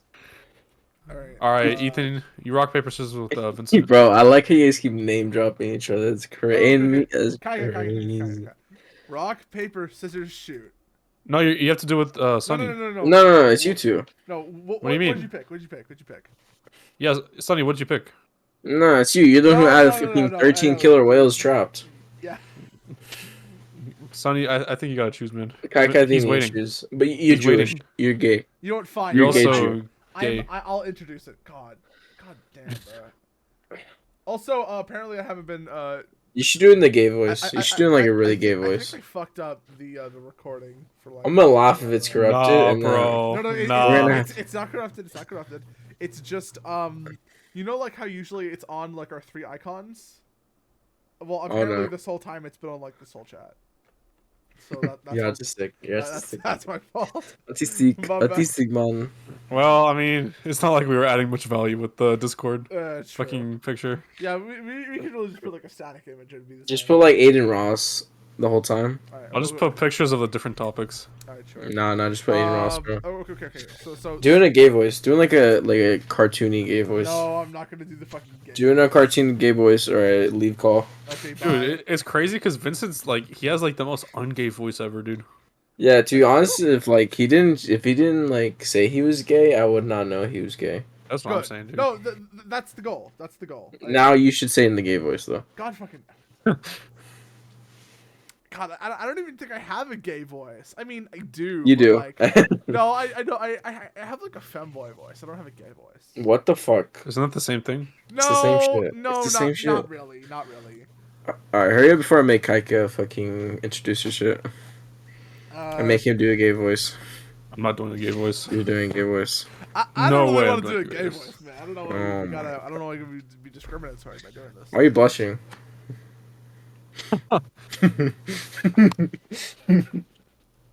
Is that true, Chao? Why are you blushing, bro? I'm always blushing. I got red cheeks. Alright, Like alright. Just sandy hurry up. cheeks? Start the fucking debate. All right. Okay. So, Debate. well, What is there to debate on? The fact that gay people should be executed? I mean, Bro, what? why are you What? adding the gay Bro, debate? friendly fire? What? Okay. Hurry Yeah, up. wait, You're what? formatting. Okay. So Friendly fire. What? here's the first question of the gay debate. All right. Well, part 3. Is being gay a choice? Oh, that's a good Yes question. Yes. or no? Yes. Okay, stay feel away. like yes. Stay away. Yes. Because like you can't just be born gay. It's like you have to choose. Why not? Like you want to be gay. Hmm? Explain why not. The only thing that's being brought to you at birth is your sex and like your genetic code and like any disabilities you have. I mean, then again, gay is a disability. Shut the fuck up. Shit. So then, is it born? I mean, people are born with disabilities, you know. It's true. Just trying to play devil's advocate. That's true. Like, but I think it's still a choice because you choose who you want to be with at the end of the day. Yeah. Like, you know. All right, this is my nuanced opinion. So If you say both sides, you're getting kicked. it's nuanced, all right, and this is from like just talking to religious people on campus. But like, this is how it was you explained go, to me. But like those, I'm like, there, go for it. So you could be gay and biologically you could be, attracted to the same sex, but pursuing a like gay marriage, for example, that is a choice, right? You can still enter in a straight marriage and be gay. So in the sense of being gay as a commitment to another person, that's a choice. But being gay biologically, that's not a choice. Huh? How? Because if some people are biologically gay, like they are just attracted to men, but they don't enact on that attraction, that is what we would consider, I guess, just an attraction, but they're not actually choosing to be gay. But you are, because you're having a chemical balance in your brain that's Is making that a you. choice? Yeah, How because is that's that a you. choice? That is you. No, That is you. it's involuntary How is it involuntary? because it's a chemical shift. Like you don't control your hormones. You don't control how your brain looks at stimuli and reacts to it, like subconsciously. You can change your conscious thoughts about it. Like you can make conscious actions within your own head, but subconscious like instincts will come up. Like you can't control those. You can. Okay, this kind of gets to do a separate topic about like does gay conversion therapy work, but essentially, if you're asking like, it's a serious question, but like okay, so here's my question to you. Do you think that people can, by a whim, just decide to stop being gay? If it is a choice, that the implication is yes. If they really wanted to, yeah. Yes. You're saying yes. Yeah. Interesting. Okay. Kaiko, what's your take on that? Can you repeat that? Sorry, just so I'm clear on it. Okay, so you think that people can't choose to be gay. So No, I mean certain people, no. okay, so logical conclusion of that is that people cannot choose to be straight. They cannot choose to not be gay. Yeah, yeah. Okay. So both of you kind of are coming from opposite sides of this. My question is, okay, so I guess like they're both kind of premeditated on a certain amount of I can only see it this way, so it has to be this way. But like not a lot of actual like evidence based. I think the reason why that is because you can't actually tell definitively what's like going on in somebody's head and whether or not they like what is choice and what is like just like reaction to outside stimuli. It's kind of like a free will question. So maybe a better question to ask is it knowable in the first place whether or not it's a choice or not? Whether it's a choice in the first place? How can you know? Oh, that's a great question. I guess I don't know because I'm not gay, so I don't have that type of experience. But I'm sure if you are gay, everyone has like I guess that epiphany moment, right? I mean, Chao, you're an expert in this, all right? How did you know when you were gay? How'd you know? How'd you know you were gay? Did you look at a certain like person in a do not. show, Okay. or you saw like Yeah, let's Hugh get ultra Hefner? personal. Oh no. Did you see Johnny Sins? Was like, damn. I'm just gonna go ahead and say that I kind of didn't. I kind of didn't, and I kind of don't. So you don't know if you're gay right now. So you No. could be straight right now. No, okay, I know one thing. I'm definitely not 100% straight.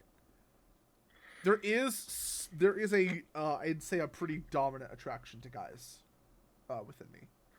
I don't know like if that like well obviously it makes me gay, but the thing is like there was never a moment where I like realized to myself, "Oh, I'm gay," or "Oh, I'm bi." Cuz the thing is it's all kind of fluid and ever changing. Kind of dependent on context and like where I am and also kind of who I am, which it sounds schizophrenic because it is, but like I guess what I'm getting at here is that there was never really a moment where I just knew.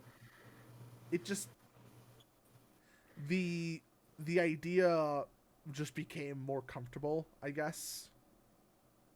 Over time, it was a very gradual process.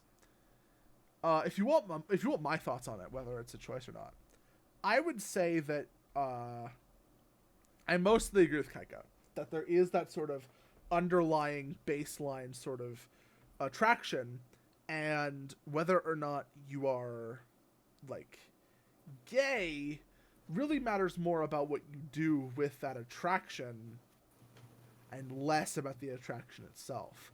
So if you enter into a gay relationship and if you get gay married, then you are gay and that was a choice. So it is a choice. But there is an underlying component of it that is not a choice. And I guess I would probably just say as a natural extension of that is I think that everyone is somewhere on the spectrum of gay or straight. And I think that sexual attraction to the opposite sex is something that you mature into, right, in puberty. And some people don't get that, or it happens differently, or the process is interrupted or changed somehow. And then those people become gay. And then there's an even smaller portion of those people who become like asexual, like they just don't feel attraction to anyone, or they become like bi and they become attracted to everyone and they don't really care, which is honestly probably I'd say I'm somewhere between that and regular gay. It's a little bit unknowable, I guess, is what I'm trying to get at, and so the question is like, because if you think it's a choice, then the obvious assumption is, couldn't they just choose to be straight? And if so, then it's not an immutable characteristic, and why are we treating them like a minority? Like, for example, like a black person who didn't choose to be black. That's just how it is. And I would say that even if it is a choice, it probably still makes sense to treat gay people as if they are an immutable characteristic, because once you're gay, there's not a whole lot going back. It's kind of a one-way trip, and so even if it wasn't an immutable characteristic at the point, which is again debatable, kind of unknowable, I think it still makes sense to treat gay people as if it is an immutable characteristic, and lump them in with, I guess, sort of the groups that might need that kind of special consideration. Not special treatment. I'm not a fucking leftist. I'm not a fucking collective guilt expert, but I'm talking more about, like, we treat gay people like a minority, even though it's a sexuality, not like a race or a gender or whatever. So I agree with that. What's your guys' takes on that? I generally agree with that.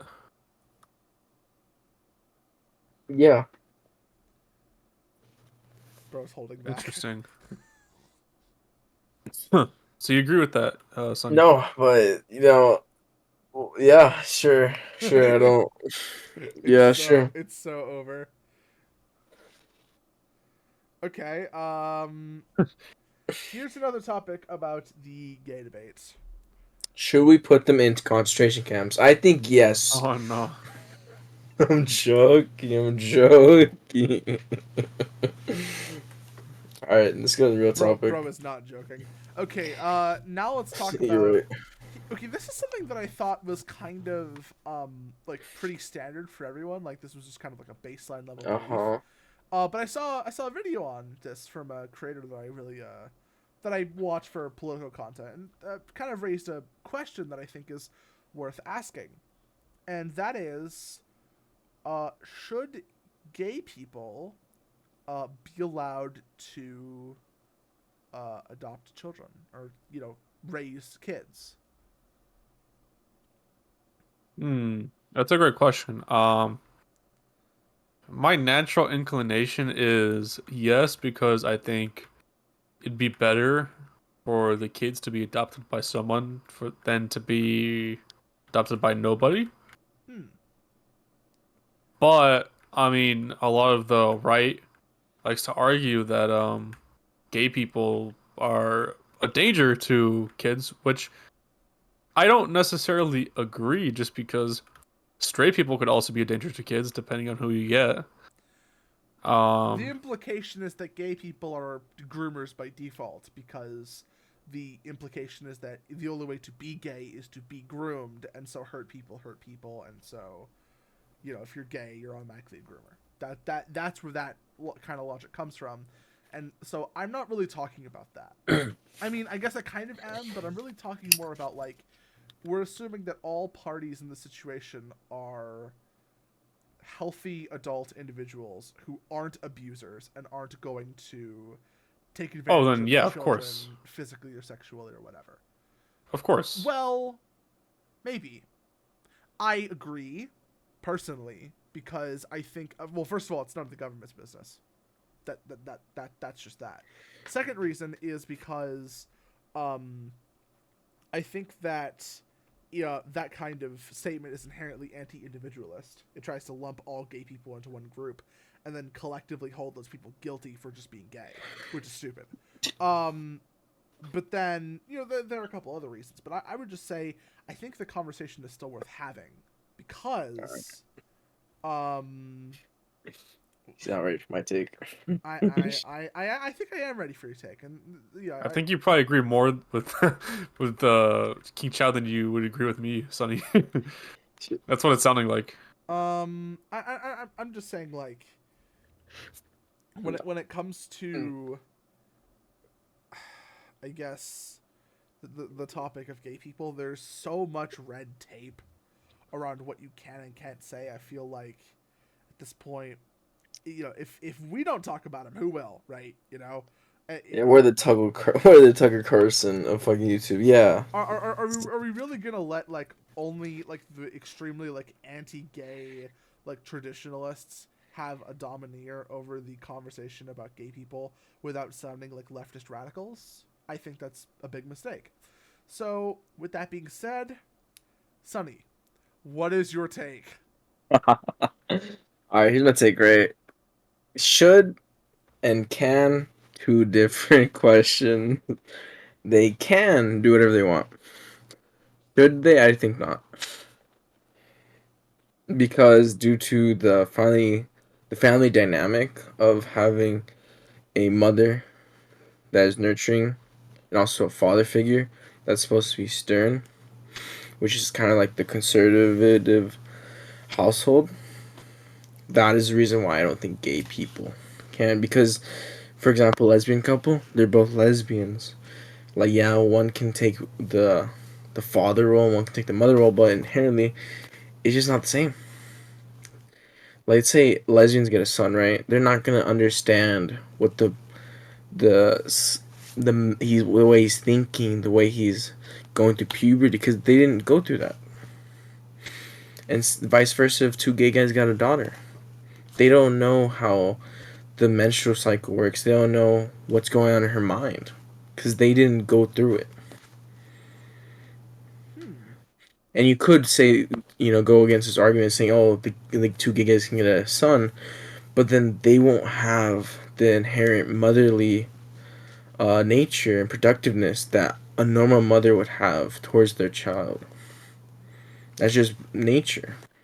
Which is why, should they be parents? I don't think so. Can they? I don't care. They can do whatever they want. Which is why I say it's a very different question. Yeah, I think you would agree more with Chao than me, I guess. What'd you say? I really like this is the thing. The threat for children to be exploited is always going to be there, and I think that's like the right's major concern. But at the end of the day, especially if it's like older children, as long as they're finding a home, I think that's going to be infinitely better than them staying in a orphanage house. Okay, so I want No, I want I want to wrap this around really quickly. I think that Sonny, I think that your take is very reasonable. I don't agree, but it's Okay. very reasonable. And I think that your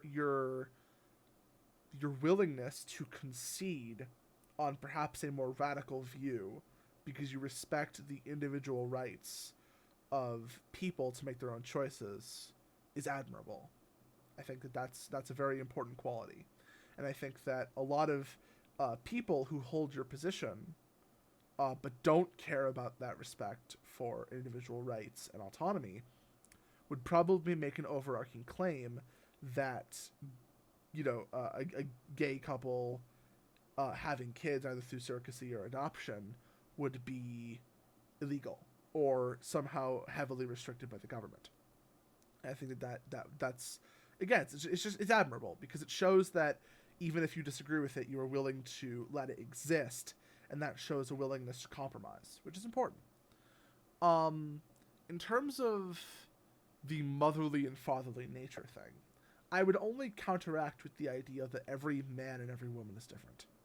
And while gender roles do exist, I think that the definitions and applications of those gender roles are varied wildly between each family. And the idea that the father has to be always stern and stoic and the mother has to be always caring and nurturing is a binary that doesn't really I guess distinguish between the many different types of fatherly and motherly love to their kids. I think also that the idea that that the father has to be inherently kind of standoffish from their children is a okay, look. This kind of gets into the topic of something that I hate talking about, but I feel like is still worth mentioning, which is the concept of toxic masculinity. And I hate that word because it's been co-opted and corrupted. Well, not even really co-opted because they were the ones who made it. But, like, by feminists to basically turn the word into meaning anytime any man does anything, it's automatically toxic because they're men and men bad. Obviously, that's not what I'm talking about. That would be self-reporting and friendly fire, right? What I'm talking about is a specific type of hypermasculinity that focuses on only the most, I would say, superficial types of masculinity that are often portrayed as positive traits in a father that are not. And honestly, you could probably make a pretty similar case about toxic femininity and traits about a mother. A mother should be able to, at certain times in certain places, be able to course correct her child with some amount of force and some amount of pushback. And likewise, a father should not exist to make his child submit to him like an authoritarian despot, because that's not what a parent is. But here's the thing: if we let straight couples make whatever choices they want as parents to their child, as long as it's not literally abusive in their parenting styles and their gender roles, it makes sense in my mind to do the same thing for a gay couple. Even if there is some potential, which I actually do agree with you here, for there to be some kind of loss that can never be truly gained by there only being a same-sex couple. But I also agree with Kaika that fundamentally, especially when it comes to adopted children, surrogacy is a little harder to defend because this point is not here. But especially for adopted children, getting an adopted child into a loving home will always be more important than the sexes or the genders of the people in that home. And more importantly, I think part of the reason why gay marriage has been kind of seen as ineffective, or rather not very popular, is because part of the reason why marriage is a stabilizing force is because the ultimate goal is to have children. Not every marriage does this, and that's completely fine, but they lose out on some of that stability. And I think part of the mechanism of integrating gay marriage into society is allowing gay people to have kids. They can't do it biologically, so society will have to fit that role. That is how I see it.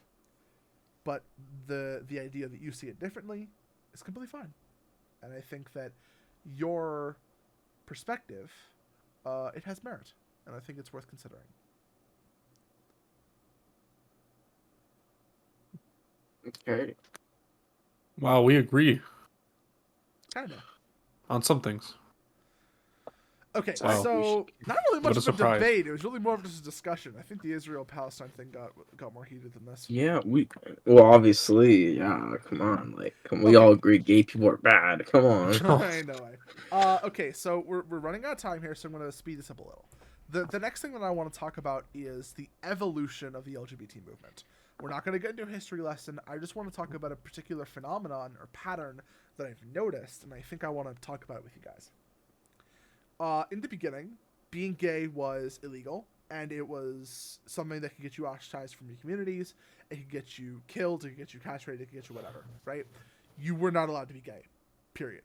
And many people considered... You just deleted the Kanye thing. Yeah, I got Put it back. I have like, We're gonna talk about his album. I have like, bro, I have 10 minutes. That's rough. No, we're after this we're done. Okay, fine, whatever. So it started from being completely blanket outlawed, and many people considered if you were gay, you were like possessed, right? Or you had some like demonic influence, you were committing like a cardinal sin or whatever. Oh, you don't? I'm joking. Okay, buddy. Then I would say at some point, being gay was canonized as a mental illness.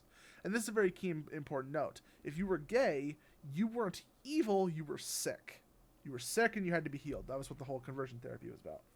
Then the conversation shifted and it stopped being a mental illness. Now it was just like a weird lifestyle conflict. You were just like a marginalized freak, right? And then you, of course, you kept to your own, and that's why gay people was like very counterculture in the past. And then, I want to say around, 2000s, 90s, gay people stopped being fringe, or at least not as fringe, and we entered a state of what I would just call general tolerance. That's where I think we should have been, or maybe a little bit after that. But that's it. So people, if you were gay, people tolerated that. They didn't care. Some people still had like religious reservations, but other than that, pretty tolerant of gay people. Didn't think they were evil, didn't think they were sick, but also didn't think that it was good to be gay. It was just morally neutral, and people didn't care. Or at the very least, even if they did think it was morally bad, they didn't make it other people's problem because they understood that it wasn't their business. That's the ideal state of being, in my opinion. Then we entered a state of pandering and special treatment. I think the borderline tipping point was the legalization of gay marriage. That was like the absolute last point where the LGBT movement had any kind of, well, it wasn't LGBT back then, but you get the point, had any kind of legitimacy. After that point, it was just crazy town. You had, gay straight alliances in schools.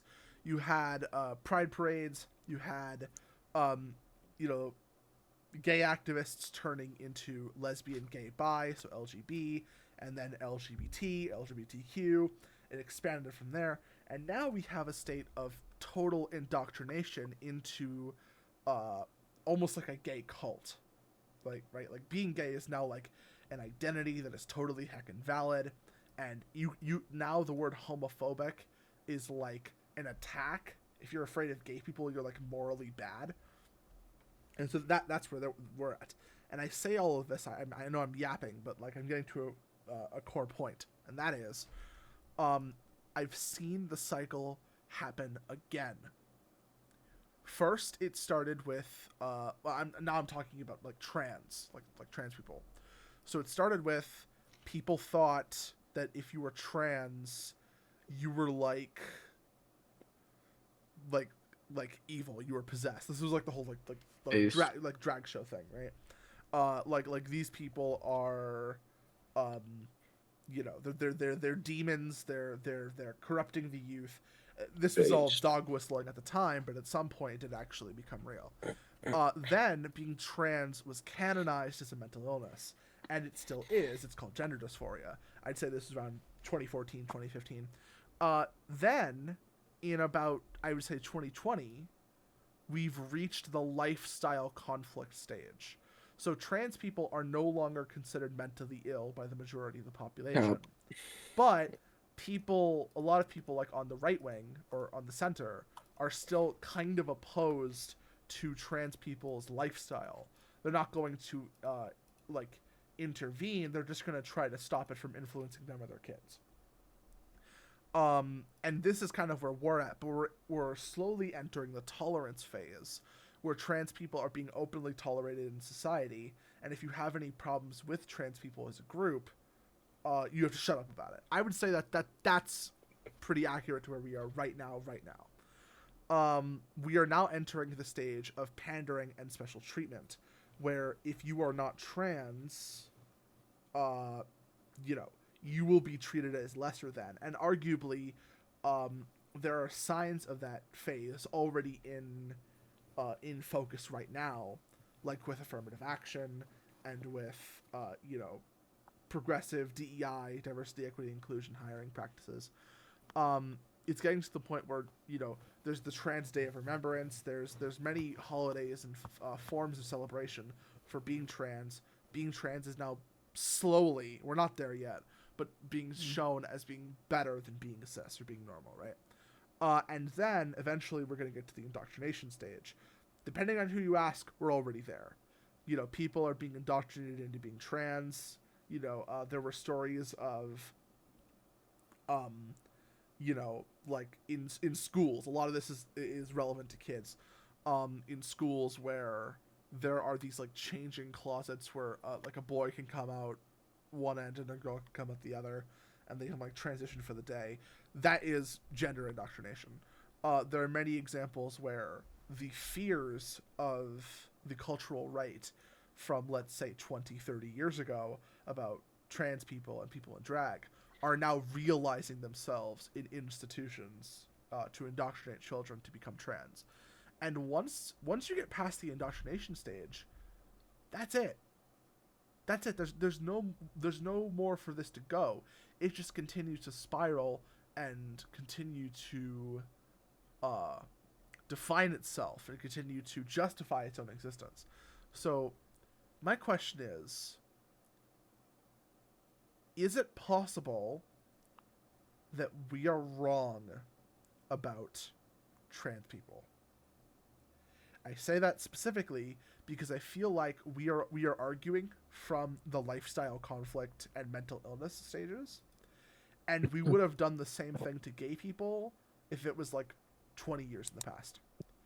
And the reason why we are arguing the way that we are about trans people is because we are further back in the progression line, and over time we may grow to accept or just kind of, swallow our pride and go along with these future stages. And I have to kind of wonder, is that because we got left behind, or is it because we were wrong the whole time?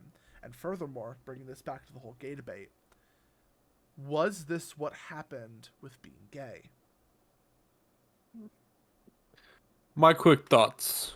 I don't think we're wrong in the trans issue just because sexuality is subjective, and trans issues, you cannot biologically change your gender. Biology actually matters, and you can't change it. Either you're XY or you're XX. Now with the gay thing, as I mentioned previously, I think people can have gay thoughts. People can be born gay, just as a matter of how you choose to express that. So either you pursue gay relationships or straight relationships. Sonny? Look. Y'all know my perception of gay people. I do think Chao's a point, and that we're going to the same cycle right now, and the fact that we're indoctrinating our kids into some, my opinion, falsehood that you can change your gender just like that. It's not real. As Kaika was saying, we are born with certain chromosomes that make us. We're born with a dick or a fucking vagina.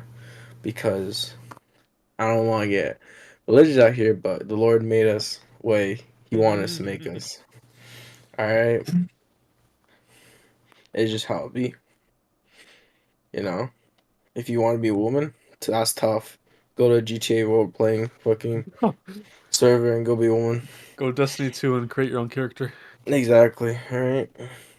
Go be a furry. But, it's just wrong. That's Wrong how morally or wrong factually? both. Damn. Alright. I agree with that. Well, the gay thing, wrong. Well, I don't think gay people are wrong, but trans thing, yeah, wrong factually and morally for trans. Yeah, gays are How not. is it wrong morally for adults to become trans? That's a follow-up question. Okay, this is the thing. Do I think we should restrict your ability to be trans? No. Not what I'm talking Do I about. think right? Do I think it is morally wrong? Yes, and I How? think it's morally wrong because you should not lie to yourself and suggest that you are something you are not. Like if I say that I am a billionaire even though clearly I am not, sure I could do that, but is that morally right? I mean, I don't think so. Because it's I not feel like reflective of my situation. I don't think that's a good example. I feel like you should be say I'm black, right? Let's say I'm me, right? But I say that I'm black. That doesn't make me black. I can't go out and say the N word. Be like, what's up, my N word to the hood in Compton? No, I mean, you can. that's just delusion. That's just delusion. I mean, you could say the N word if you'd like. Yeah, But you're scared. You're terrified. Then you do it. You do it. Maybe I will. If you call me terrified, then show you have the hey, balls. Chao might actually do it, dog. Don't Do it tempt him. then. Do it. Do it. Don't tempt him.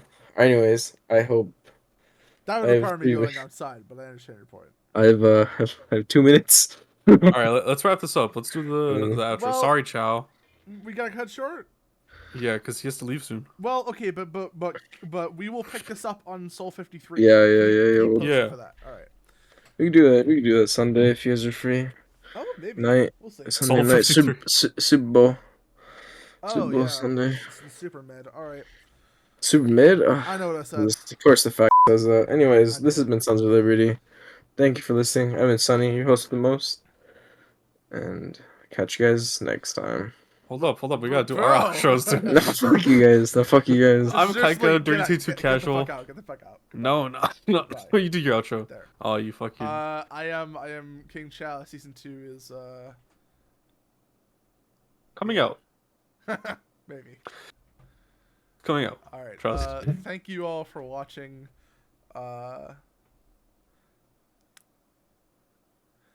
48 left. We know that's not true, guys. Yeah, we're gonna do this until the day we fucking die. All right, goodbye. False threats. Goodbye. Bye. You worry about leaving a better planet for our kids. How about leaving better kids for our planet? Entire generation offended at everything, getting mad that a human thinks all lives matter. We don't need black or white or left or right. What we need is common sense. We need balance. We're all in the same boat. Why you trying to make holes? If they sink, we sink. This is madness.